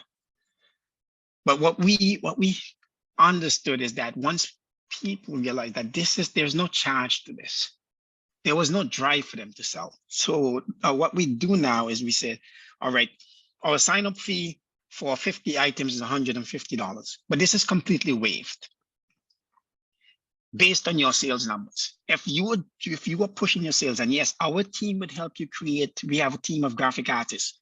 Great thing about that is that we own our own software company. We have a massive software company that's based in India that we have had for the last 15 years. But we have a graphic team. So we would help you create graphics to push your products. But we would waive those fees based on your sales. So if you're pushing your sales and we see that you're pushing your sales, we say this is someone who's invested in moving their business. So we're willing to waive the fees based on those. Okay. That is the sign-up fees. Okay. I heard, well, again, another area that jumped out to me. Logistics. It seems as if you are quite intent on solving a lot of logistical nightmares that exist throughout the Caribbean. I heard you mention something like a $20 fee for shipping across the Caribbean. I don't know if I heard or understood it right, but maybe yeah. So one of the things that we're doing is that we now our focus is on two things: eliminating as much as the payment fees as possible, and logistics. So we have been writing applications specifically for logistics. One, how do we consolidate and move shipments throughout the Caribbean? That is big for us right now. So multiple vendors throughout Trinidad or Jamaica coming together and consolidating shipments on a relatively easy platform and moving those goods at a reduced rate. We also partner with some of the region's best logistics movers, which is allowing us to offer rates that are unheard of, right? Because again, it's volume. But what we're doing is also exchanging the use of our applications. So rather than charging them fees for the use of our application, if, for instance, we have an application that, as I said, that does consolidation and shipment. So we exchange the use of these applications for reduced rate and shipping, which we now pass on to the vendors. Not necessarily to the vendors, but to the consumers. Like, we don't charge the vendors for shipping. That is not your concern, in the sense that you should not have to pay for shipping. The consumer pays for shipping. We are able to support the vendors in this by reducing the shipping costs, which allows your products to be sold much quicker.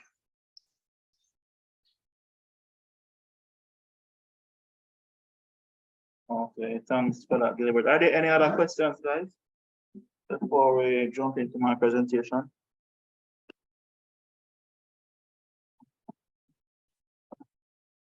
No questions? All right. Thanks for that, Gilbert. I'm just gonna ask to stop share. Oh.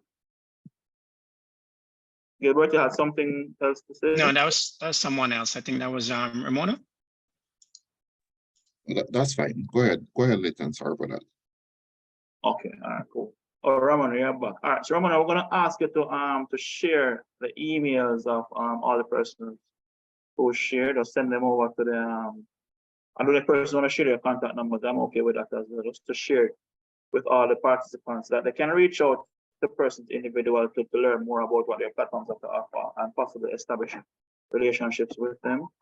I'm just going to ask you to do that in this week's disbursement of information to the party. Definitely, they'll definitely receive that. Okay, great. Gilbert, just double checking. Are you hearing me clearly? I'm getting some breakup on my end. I'm trying to hearing you figure- clearly, and I can see your screen. Okay, great. All right, guys.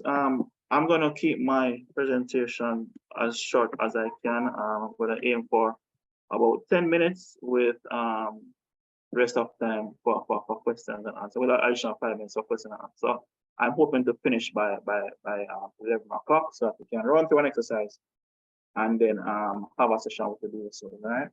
All right, guys. So well, thanks to the VEAP team, of course, for allowing all of us who have platforms to present, to be able to present them. For us here, my business is Get Paid Suite.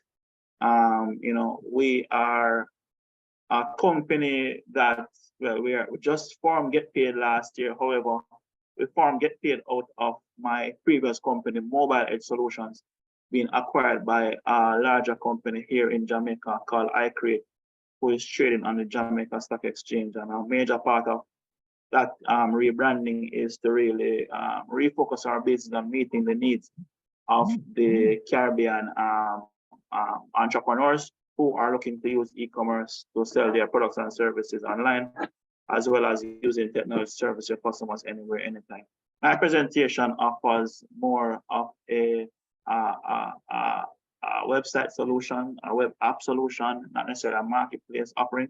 As we know, you know, it is always recommended to have your own platform, do your own sales, drive your own traffic, and of course, participate in as many marketplace solutions that fit your business model. So whilst you'd have been hearing presentations on persons who own marketplaces, mine will be very different, as it focuses on equipping each business with a standalone website that they can use to run their business and their operations, right? The unique difference between having a marketplace and on your own website is that on your own website, you're able to do what you want, you want to do it whenever you want to do it. It's yours to grow at your own scale and to implement technologies and strategies as you feel like. So we recommend that all persons have a website for themselves, as well as play in marketplace areas that best suit their business, right? For today's presentation, we'll be sharing information on what we call the Get Paid engine, which is really the e-commerce engine of what it is that we have to offer. We came up with this solution 4 years ago, and I've been working hard at it in making it a reality, out of the need that you know, when we got into website development and e-commerce, we saw where, you know, projects were very expensive for our business to undertake. So when small businesses came to us for solutions, it was not something that was really available to them.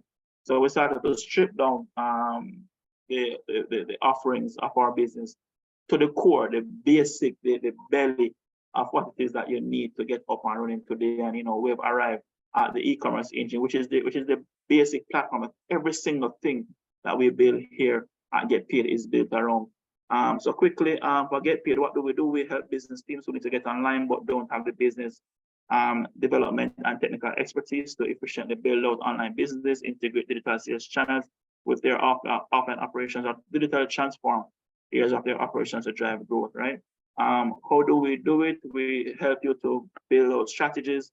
We help you to design solutions that effectively support the execution of the company's strategies to meet the objectives, as well as to implement systems and processes that come together to form the complete solution, and of course, manage KPIs to impact our success. Now, in terms of our proposed solution here, the Get Paid engine, why are we proposing the Get Paid engine? Get Paid engine is a starting place for every business. And I want to share some examples of websites and projects that we've built around the Get Paid engine, just to show you how far you can go with it. But the bottom line is that the Get Paid engine is your MVP solution to getting online with your own website that is equipped to sell products and services online, right? It will function as, you know, the online sales system to run the back office of your business, facilitate online purchase of products and services, give administrators an all-in-one system to manage your operations, as well as enable stakeholders to monitor operations and business performance from anywhere, anytime. You'll be able to add on you have thousands of applications that you can add on to this system to grow it. But what we're giving is a starting point. Some of the key highlights that we want to highlight as add-ons include having your own mobile app store, mobile app, so that you can have an app that you can use to manage your store while on the go. Adding things like live chat, adding loyalty and referral systems, and there's just so much more that you can add to a solution of this magnitude, right? A quick snapshot of what you get out of the box is pretty much a simple shop page with your shopping categories. There's also a contact bar at the bottom. So you're starting up your business. You don't have the budget to really build out a big application. You need to get started. You need to start selling now. How do you go about doing it? The Get Paid engine will be the best place to do this.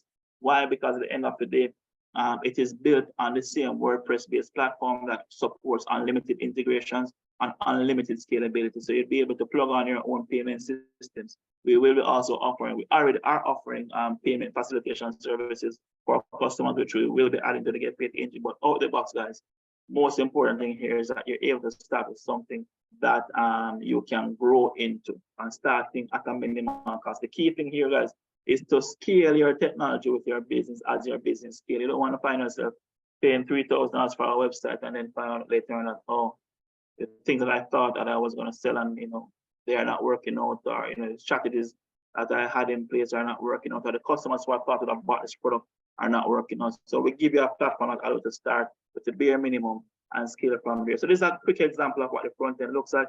Of course, you can have filters to filter different things, product search, we can add different things like pricing filters and so forth. But again, guys, just a basic link that you can send to persons on WhatsApp, add to your Instagram pages, send to person on Facebook, even broadcast by email or text message somewhere to land your customers to say, hey, these are the products I sell and this is the price for them. You can have persons simply use the system, just submit orders, you can add payment services to it, and you can scale up from there. A quick glance at the back office. This is what the dashboard looks like. Of course, in the dashboard, you have some quick reports on sales. So, you have things about the store analytics, you have it broken down by product, you have notifications and inquiries that you would have gotten. If it's that you have blogs being written, then you can also notice things about your latest blog topics and comments on that. But you're able to manage here, as you can see here, manage your products, manage your orders, issue coupons, manage customers, and view reports on your system, right? That is a quick snapshot of what the back office looks like. Now, just to quickly show some examples of platforms that we've built with this particular solution include Bartley's Wood, which is a Jamaican company that makes products, handmade products out of wood, and there are quite many categories that they support. This again is built around the Get Paid engine. When customers get the Get Paid engine, the Get Paid engine look more like this with just the raw shop page. You can add anything. So this customer added a home page to land their customers, drive traffic to the different product categories that they want to drive them to, and of course showcase things like new arrivals, featured products, and so forth. Again, I just wanted to quickly showcase a simple addition as well that I saw come up when they were talking about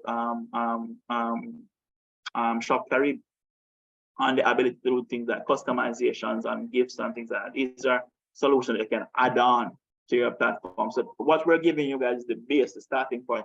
It can go absolutely anywhere from there. Here's another example of another company that used the Get Paid engine as the base, and again has built around, and that this company is actually from St. Lucia. And again, they sell eyewear, prescription eyewear. Again, they chose to get a landing page to support the shop page. And this is integrated with PayPal and a number of other payment engines, and also has in its roadmap to add prescription lens buying. So if that you wear prescription glasses and you want to be able to buy frames and lenses online, then this is a solution that sells all of that together for you as well.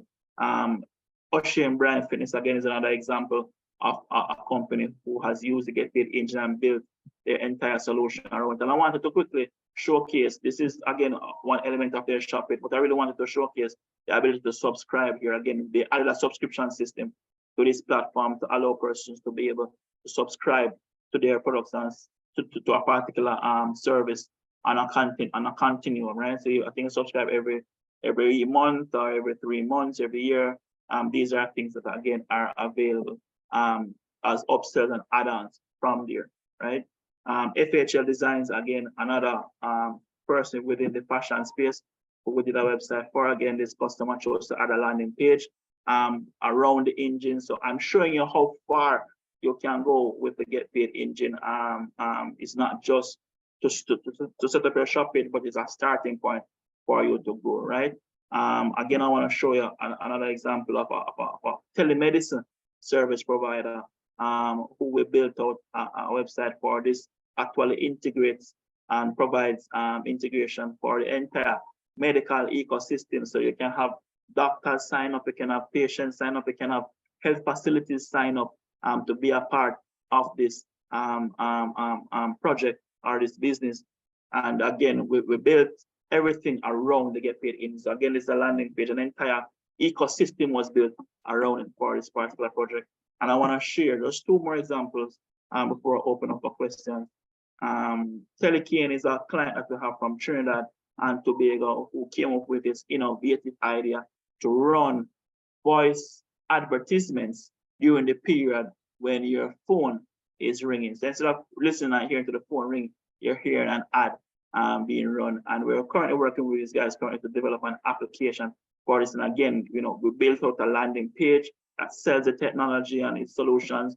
The Get Paid engine was scaled up to add a campaign manager system where advertisers could upload their campaigns, and the entire thing is executed again on top of the Get Paid engine. Route 218 Tours is my final example that I want to share of a tour-based company operating here in Jamaica who wanted to have an e-commerce website that sold tour packages to their prospective customers, right? And again, we developed a landing page for them on top of it.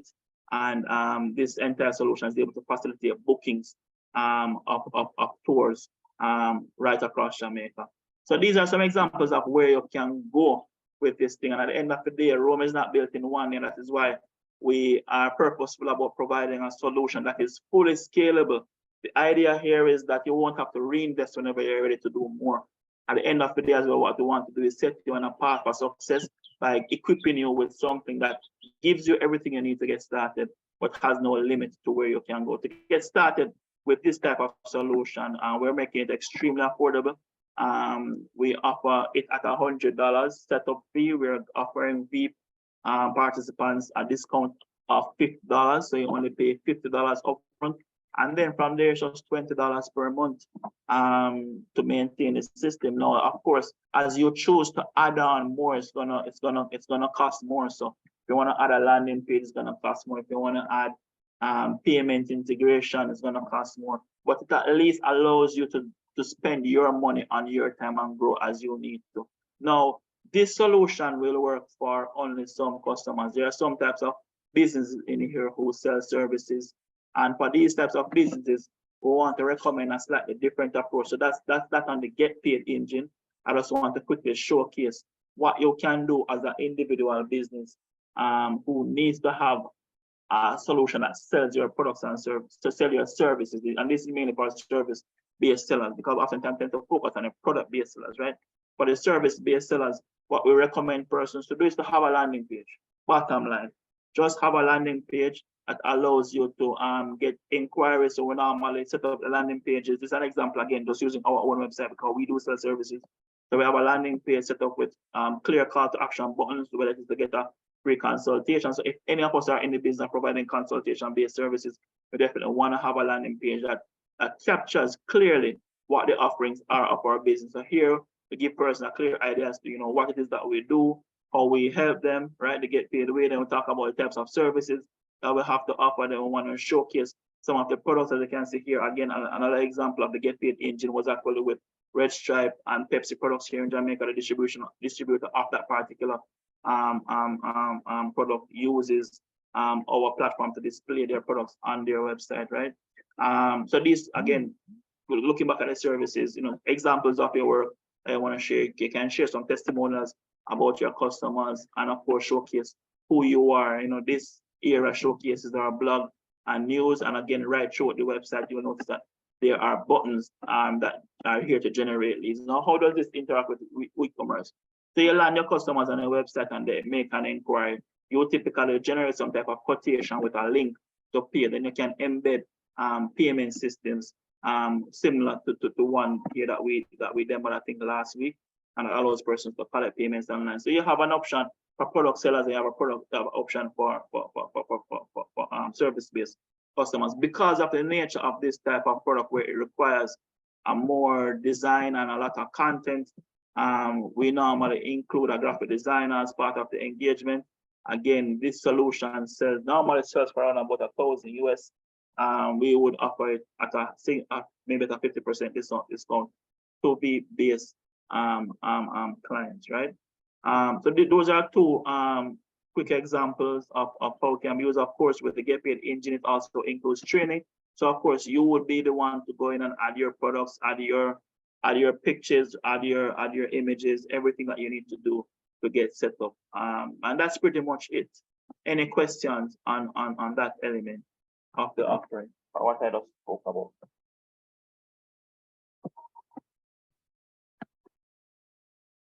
Leighton, just again, I'm going to reiterate, right? We've all seen what 3 marketplaces in the Caribbean looks like. But as great as they are for getting you set up and going, quick and easy, you're out the door, you're selling products. It's really important that you have your own website, a space that is yours, a space where people could always come back to, just in case, a place where you could communicate with your consumers relatively easily in a manner that you so choose, right? So a space that Leighton is talking about, I think I've always seen as just a critical space to have.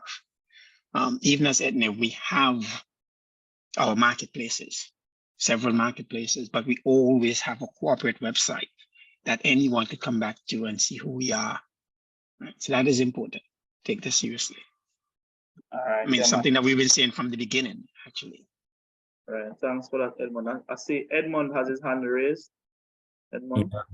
So this is quite amazing, Leighton. I see it and I understand it. My one suggestion would be to diversify the verticals that you're working on and then create portals. So currently, with my current workplace, we're doing this for vehicles. And so we're working with a lot of the OEMs across the planet, Polaris, Suzuki, Toyota, and we're creating the portals and we own the portals. So in your case, you showed us 6 websites from different verticals. It would make sense to get, to niche down on those verticals independently, and then you own the portals.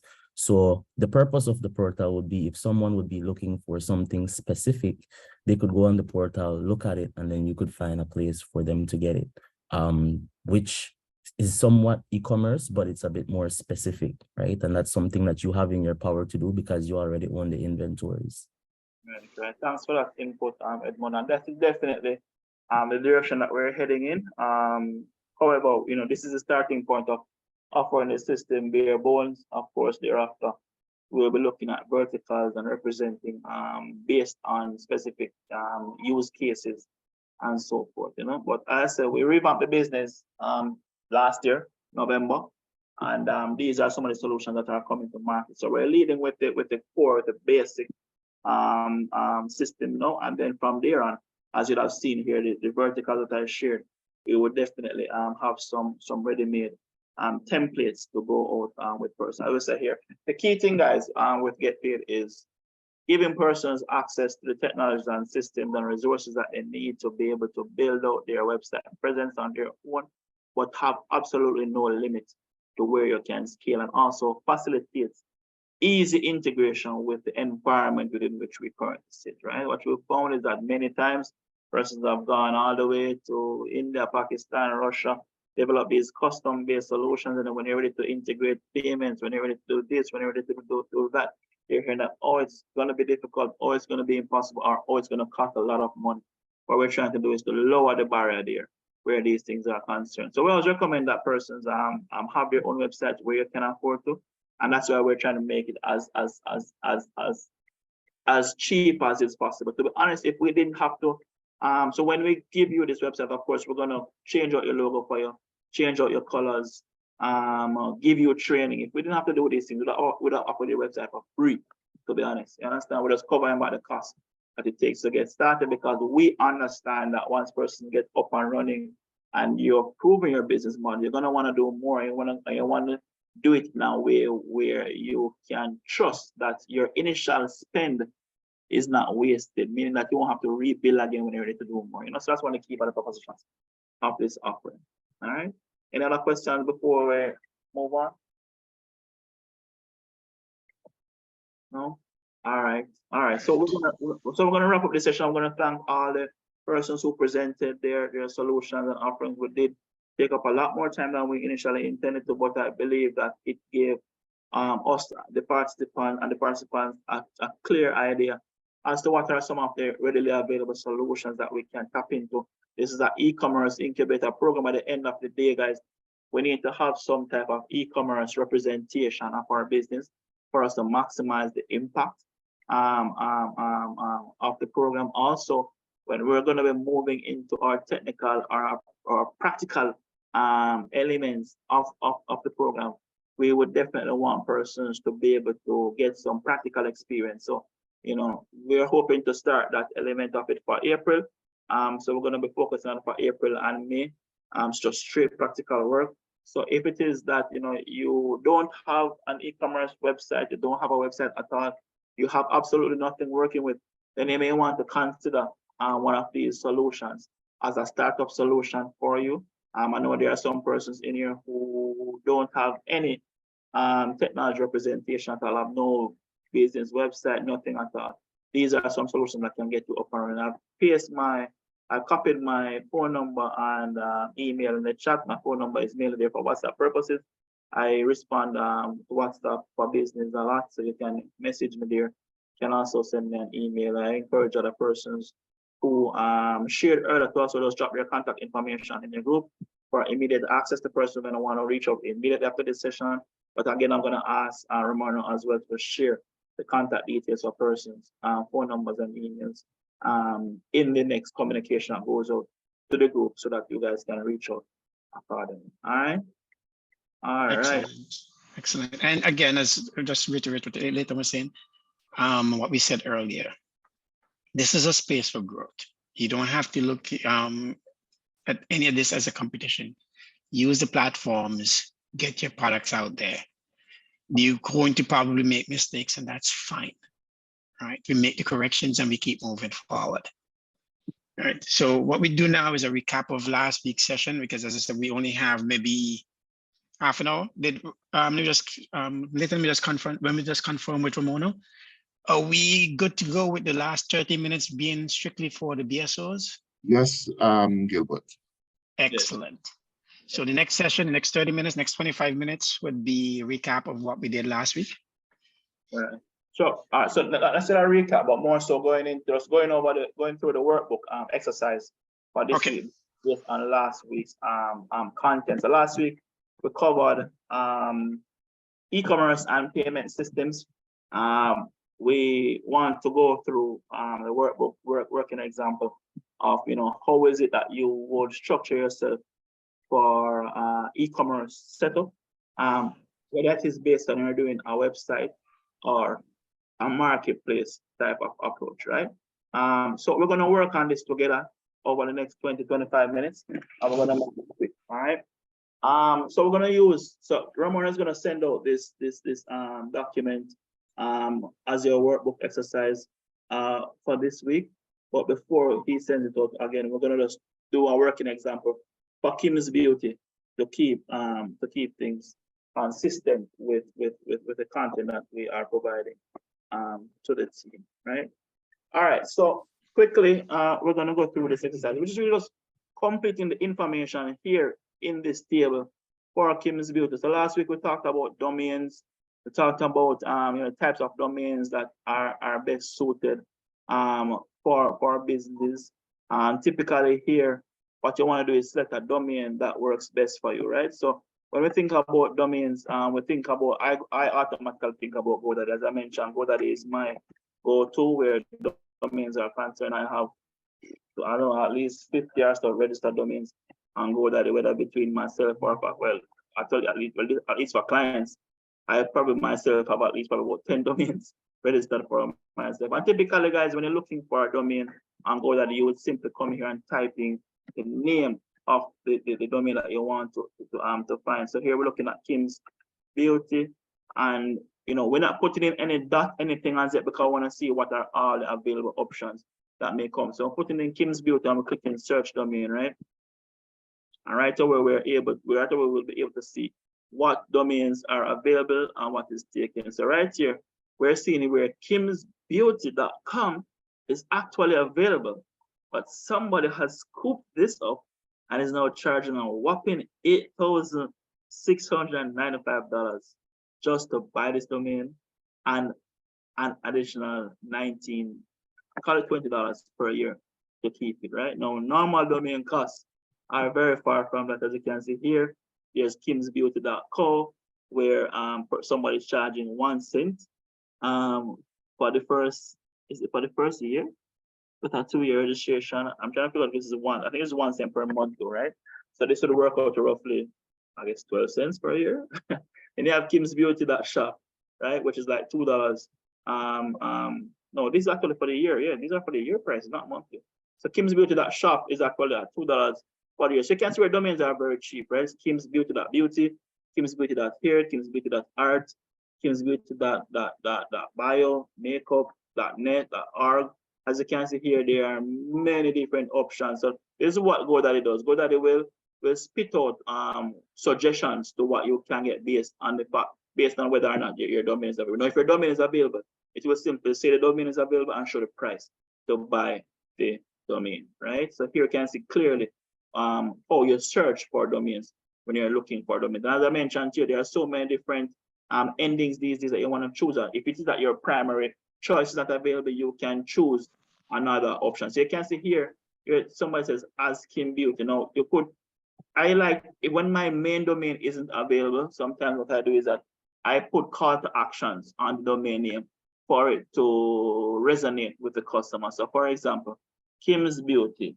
I could say go kimsbeauty.com, but that doesn't really resonate with hair or makeup or beauty per se. I could say find kimsbeauty.com. I could say join kimsbeauty.com.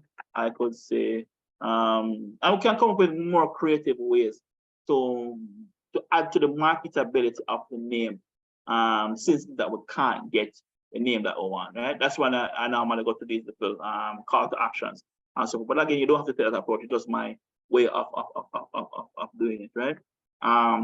But going back to the domain, one of the things that we definitely want to highlight here is that when we are looking at setting up domains, or rather infrastructure for our business, we want to make sure that we are clear about the purpose of the infrastructure, right? So one of the things that we want to definitely do here is to ensure that we are targeting our technology based on the revenue streams that we're going after. So in the case of Kim's Beauty, revenue streams here are appointments, right? Appointments. We have product sales, right? We have products. We have courses. Kim's Beauty does sell a course on makeup, how to use your makeup, and then we have quotations, right? Now, if we're gonna do domains, and let's say we're gonna use the kimsbeauty.com, it's available and money up. I want to spend my money on get kimsbeauty.com and get that domain. Let me just bring this over a little bit to make some more space here.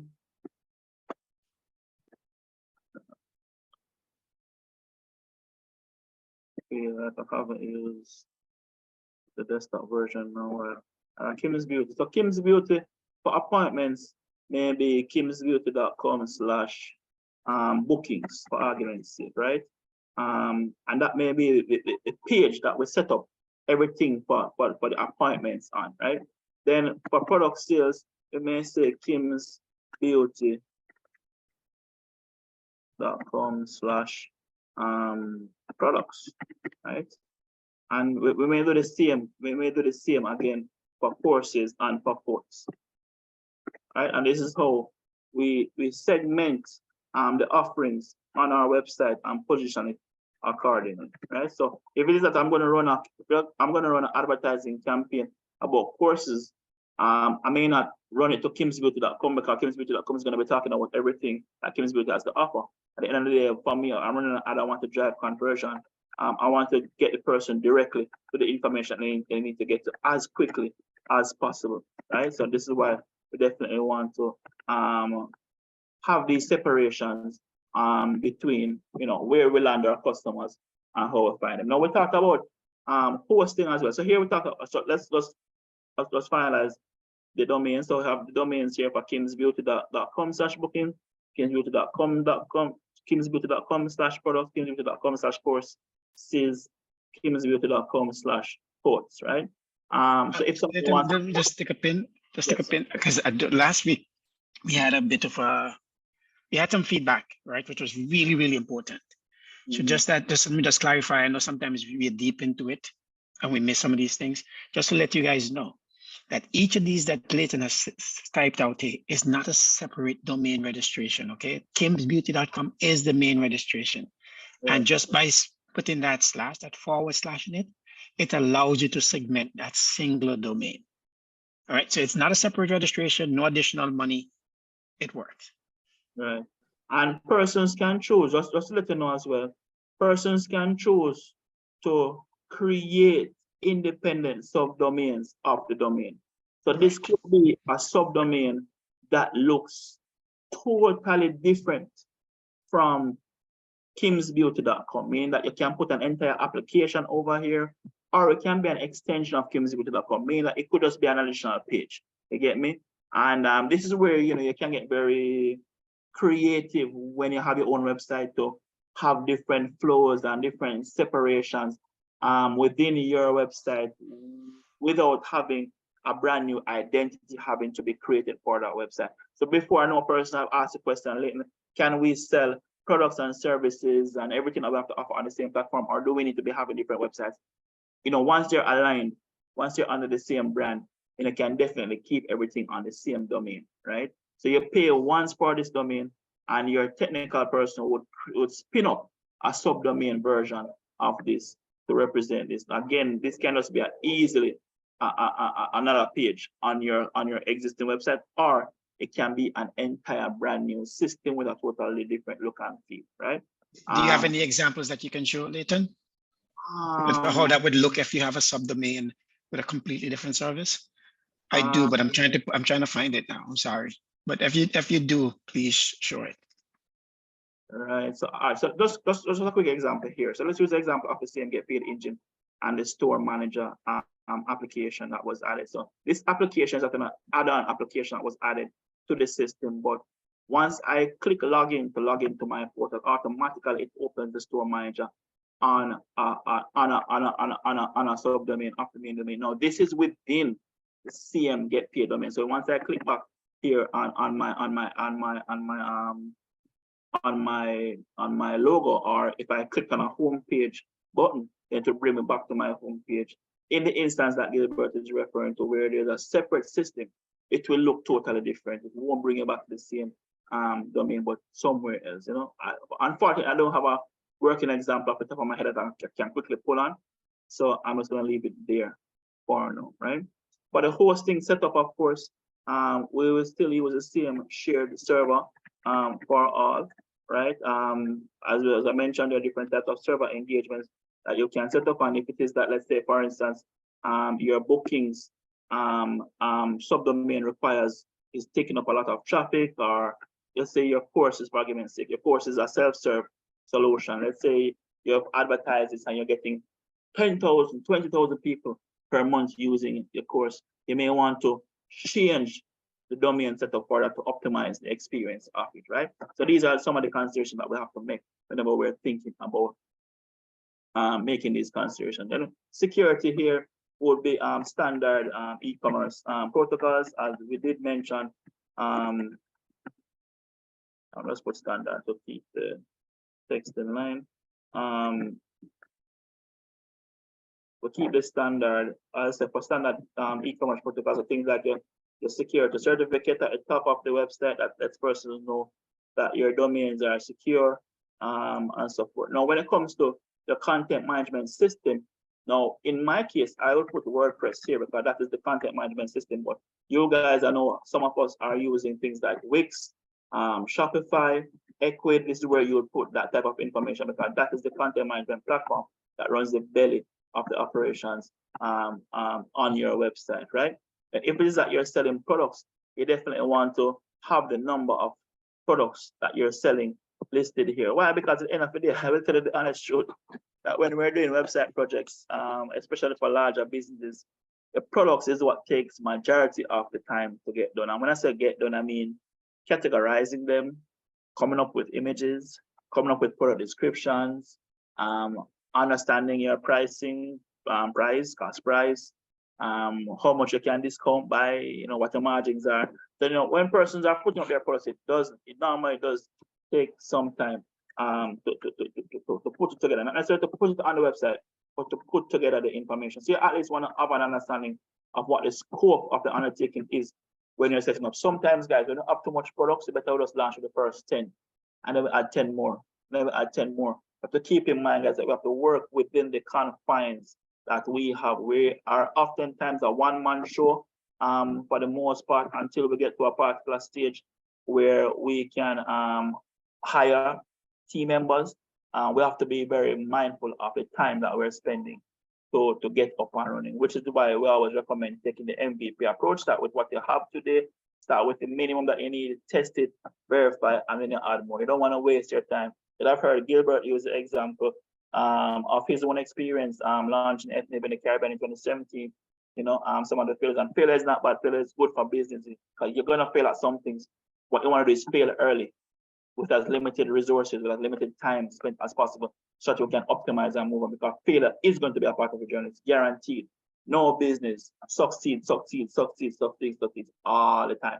There is failure, and I will tell you that the greatest profits come from failure, meaning that you're able to pivot, create a better solution, create better value, because what you initially thought failed, So that's not a bad thing, right? E-commerce systems to consider when you're setting up. So appointments, we're going to need a booking system, right? For product sales, we're going to need a shopping cart, right?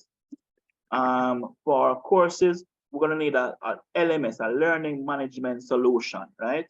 Which is where you can put your curriculum, your courses, put up your quizzes, track progress of the course, all of those things, right? And then for selling quotation, you're going to need a quotation system, right? A quotation system, right? So these are the considerations again for Kim's Building. Now, when you're thinking about your own business, if it is that you only have one revenue stream, one type of product selling, you know, split out for that one. If you have multiple, then you go ahead and you fill it out, all right? Now, for payment options, I like to support cash, bank transfer, which I call BACS, and credit card. Right? So I just want to put CC for those. And I want to support that for all options. Now, I will tell you flat out that all business models support all of these. There are times when cash is not ideal. So, for example, in my business, Get Paid, you cannot carry cash to me to say, Leighton, I want to sign up for your service. No, sir, we do not accept cash. For example, I don't even have a receipt book to write to give you that receipt that you leave. I mean, I could send you an email after receiving your monies, but I just don't collect cash. I don't meddle with cash. You understand? It goes to an account. We can track everything. We see everything very clearly. I don't use cash, bottom line. But there are some models again that can support it. There are some models that can support cash on delivery if it is that you have a trusted logistics partner who can support the deliveries for you, right? Then you have one other thing. One of the issues with cash is security, as I think as Stephanie was mentioning earlier. And we haven't experienced that, but we realized that there were areas in Jamaica that we couldn't do cash on delivery at all. It was absolutely no So cash you have to be very careful with. You will get robbed. Yeah. Bottom line, right? Fulfillment options. Here in the case of a booking service, it's gonna be it's really a virtual product, as in there's nothing to really hand to you, delivering the service.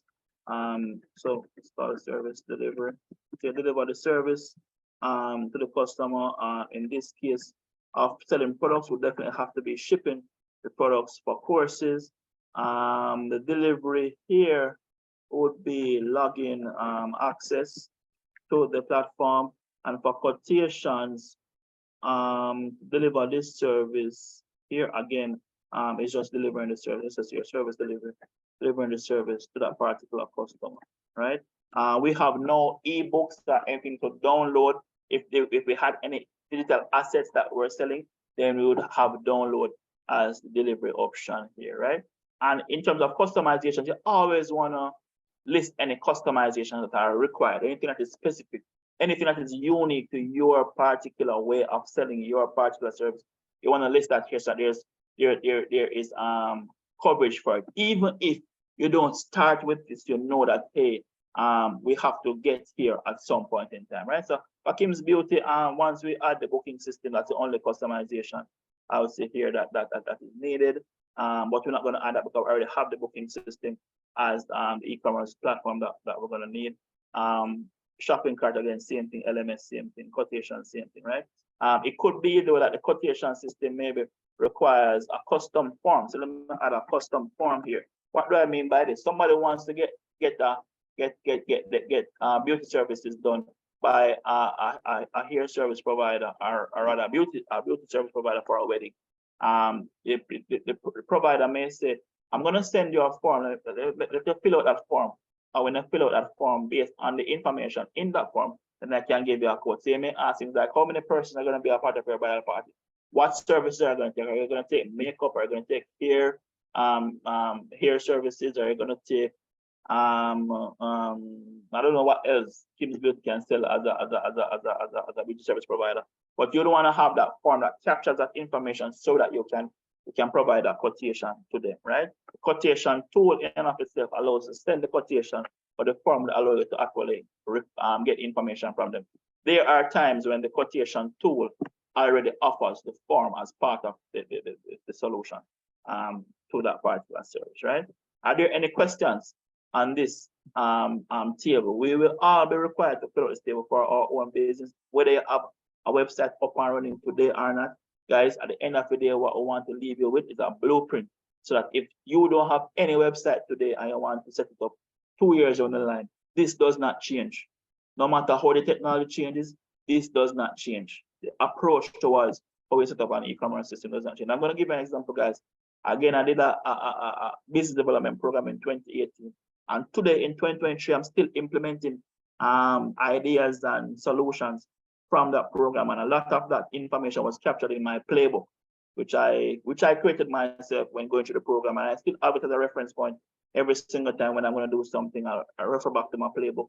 A lot of the things that I'm doing here with Get Paid is coming from that program 4 or 5 years ago, right? So don't underestimate the power of having this blueprint approach towards your e-commerce setup. Are there any questions on this element of it?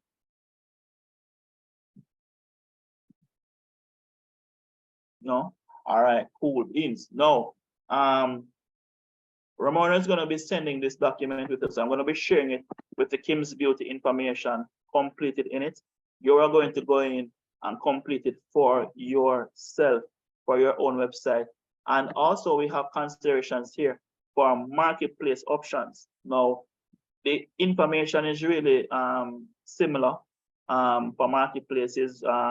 What you would do here in the case of a domain is, again, the same thing. What's the domain that the marketplace is going to provide? A lot of marketplaces sometimes, so for instance, if it's ethnic.com, how is your URL structured? Gilbert, is it the name of the business before ethnic.com, or is it ethnic.com / the name of the business? Gilbert? Sorry. Yeah, sorry, I was unmuted. Yeah, so mine, we have several, right? So we have, like if you go into our administrative interface, we would have admin.etnif.com, and that's a completely different platform, but still within the same plot of land, right? As using your references, we have this massive plot of land that is etnif.com. We divide it up and we have admin.etnif.com, so we know that is one house and a plot of the land. But the other aspect of the e-commerce site itself, where we have etniv/Kim's Beauty, something like that. So we work it both ways. Okay, so you're saying that the front end of the website that customers would access would be the one etniv.com/Kim's Beauty, but you Correct. as administrator who is accessing and managing the business would typically access it from admin.etniv.com. Right. And we do that for security reasons, right? So not just for us, but even for the vendors, for the sellers on the site, they have a completely separate interface where they go to where the consumers typically are not aware of and wouldn't have reason to visit that particular place. Right. Okay. I see Troy had a hand up. Am I correct? I see Troy. Troy, you can go ahead and unmute. Yeah, thank you. Just wanted to point out that would the client also have access to the admin section of the website, or only their back office? Oh, yes, man. Client always has, it's your website, so it's like your house. Okay. I mean, imagine you have the You have all the outside keys. house, you have the outside house, and you have the inside, right? All right, we have all the keys. Only you have the key to the Right. inside, right? So yes, Right, you do have access to your back office. As I mentioned, your back office gives you the ability to run any initiative that is being displayed on the front end. So if there is a booking, let's look at the example of the system. If there's a booking manager on the front end, there's a booking platform on the back end to view all your bookings that you receive and to be able to manage that. If there's a shopping cart to sell your products on the front end, there's an order management system on the back end. There's an LMS system to sell your courses. There's an LMS back end for you to be the administrator to view your students, view how many persons come to the courses, where are persons in the course, how many persons completed their assignments, all those things. Same for the quotation. You receive a quotation request, you have the admin backend interface to be able to do something like that, right? So you do have access to the Right. backend. One more question, but before that question, I have an observation. Kim's Beauty, there is a typo there at the top next to website option, the S. Thanks for that. Right. And one more thing, if you already own a domain name, how would that work? Would you migrate it over to your system, or you just take control of that to develop the? All right. So if you already own your domain name, so you already have your GoDaddy account, you've already registered your domain name. When you're a developer, or say, for example, you should choose to acquire like a get paid engine or a website. Typically, the first thing that you would have to do is that we have to register that domain with a host provider. So you will keep full control over your domain because on your GoDaddy, right? There are times when persons allow us to take over control of the domain, where the domain is transferred into our GoDaddy account and we manage it. Why persons may choose to do that is because they just can't bother with the back and forth between us and them whenever something goes wrong. Oftentimes, I recommend a person buy their domains. It's your domain. I love when people keep their domains, because it for some reason people are sometimes conscious of the fact that people may have control over their domains, and when the relationship goes bad, there's a headache to get the domain back from the person. Sometimes people are malicious in how they do business. For us, if someone wants your domain, you get your domain. It's yours. You understand? However, you can keep your domain on your GoDaddy account, connect it, and the technology persons can, whether it be gain access to your GoDaddy account and connect it to the host provider, or they may give you a set of instructions. Say, go into your account, go here, go there, put in this information and click save, and right away you're connected to the host provider. But the domain just handles registration. The hosting is what allows you to display the website online. All right. I heard earlier, I think Gilbert mentioned it, that you're able to protect your domain name. How is that done? Because I've had an experience wherein my credit card that I was using actually expired, and they weren't able to automatically charge the card because it wasn't renewed in time, and I actually lost my domain name. Is there protection around that, or just protecting someone else using the same name or something to that effect? If you don't, bottom line is that if you don't maintain the registration of the domain name, you are liable to lose it. Yes, there are protection mechanics in place around protecting your identity around the domain, and additional protection around how people access, know, find the domain, especially when a website is not built out around it as yet. But the bottom line is that if your credit card goes down, or if there's no space on your credit card, if there's an oversight, you are at risk for losing your domain, which is one of the main reasons why persons will ask us to host a domain, because our credit cards are always on point to ensure those registrations are running all the time. So that's really one of the benefits for having somebody host, manage it for you, especially if if something is not top of mind for you. But again, that's an option that's available to you when you want to make that decision. And the truth is, GoDaddy has gotten a lot friendlier, right? So I just had a couple of domains that I have been sitting on for the last 20 years that I no longer needed. And I choose to not renew them. And they've been sending me email for like the last 2 to 3 months telling me to please renew them, please renew them. So they've gotten a lot better where they alert you and let you know. And this is 2 months after they expired. They gave me the opportunity. So they've gotten a lot better because they realize it's an issue. Yes. Well, they're actually holding on to one of my names, trying to resell it to me, I guess. Yeah, yeah. It's business. It's business. But I think they do provide a grace period, a short, They do. at least a month or 2 or so. But for me, I just don't risk it any at all. I don't either. It's too valuable. It's too important. Yeah. And again, when you develop, imagine you've developed so much marketing material, you print billboards, you invest in digital signage, drive traffic to the location, and you lose it. That's an expensive. Yeah, you're right. Right. Now you tell me. Right. So one of the other things, yeah, something. Let me see. I'm trying to think how I would make it work for you. A redirect, right? One of the things that we use, and again, is because we have the tools in place to do so. We'll put up that domain name that we know that they're holding on to. It's ours, but GoDaddy is holding on to, and I'll stick it into my DNS, and whenever somebody clicks on it, it automatically redirects me to whatever my domain is. So it doesn't go to theirs, right? Because it can't. Yeah, we do something. Yeah, there's little tricks of the trade that you put in place, but it's not very ethical, and it's not a very good practice. No. Right. All right. So again, marketplace options, you could choose and you could come and say here, for Kim's Beauty from a marketplace perspective. Nathan, let us be mindful of the time as well. Oh yes, we are there. We're at that point. All right. So Ramona, did you send the link to the BSOs only already? Yes, I did. I actually sent the link via email yesterday. All right. Do we want to just copy it in the chat here just for quick access, just in case? Yes, no? Ramona?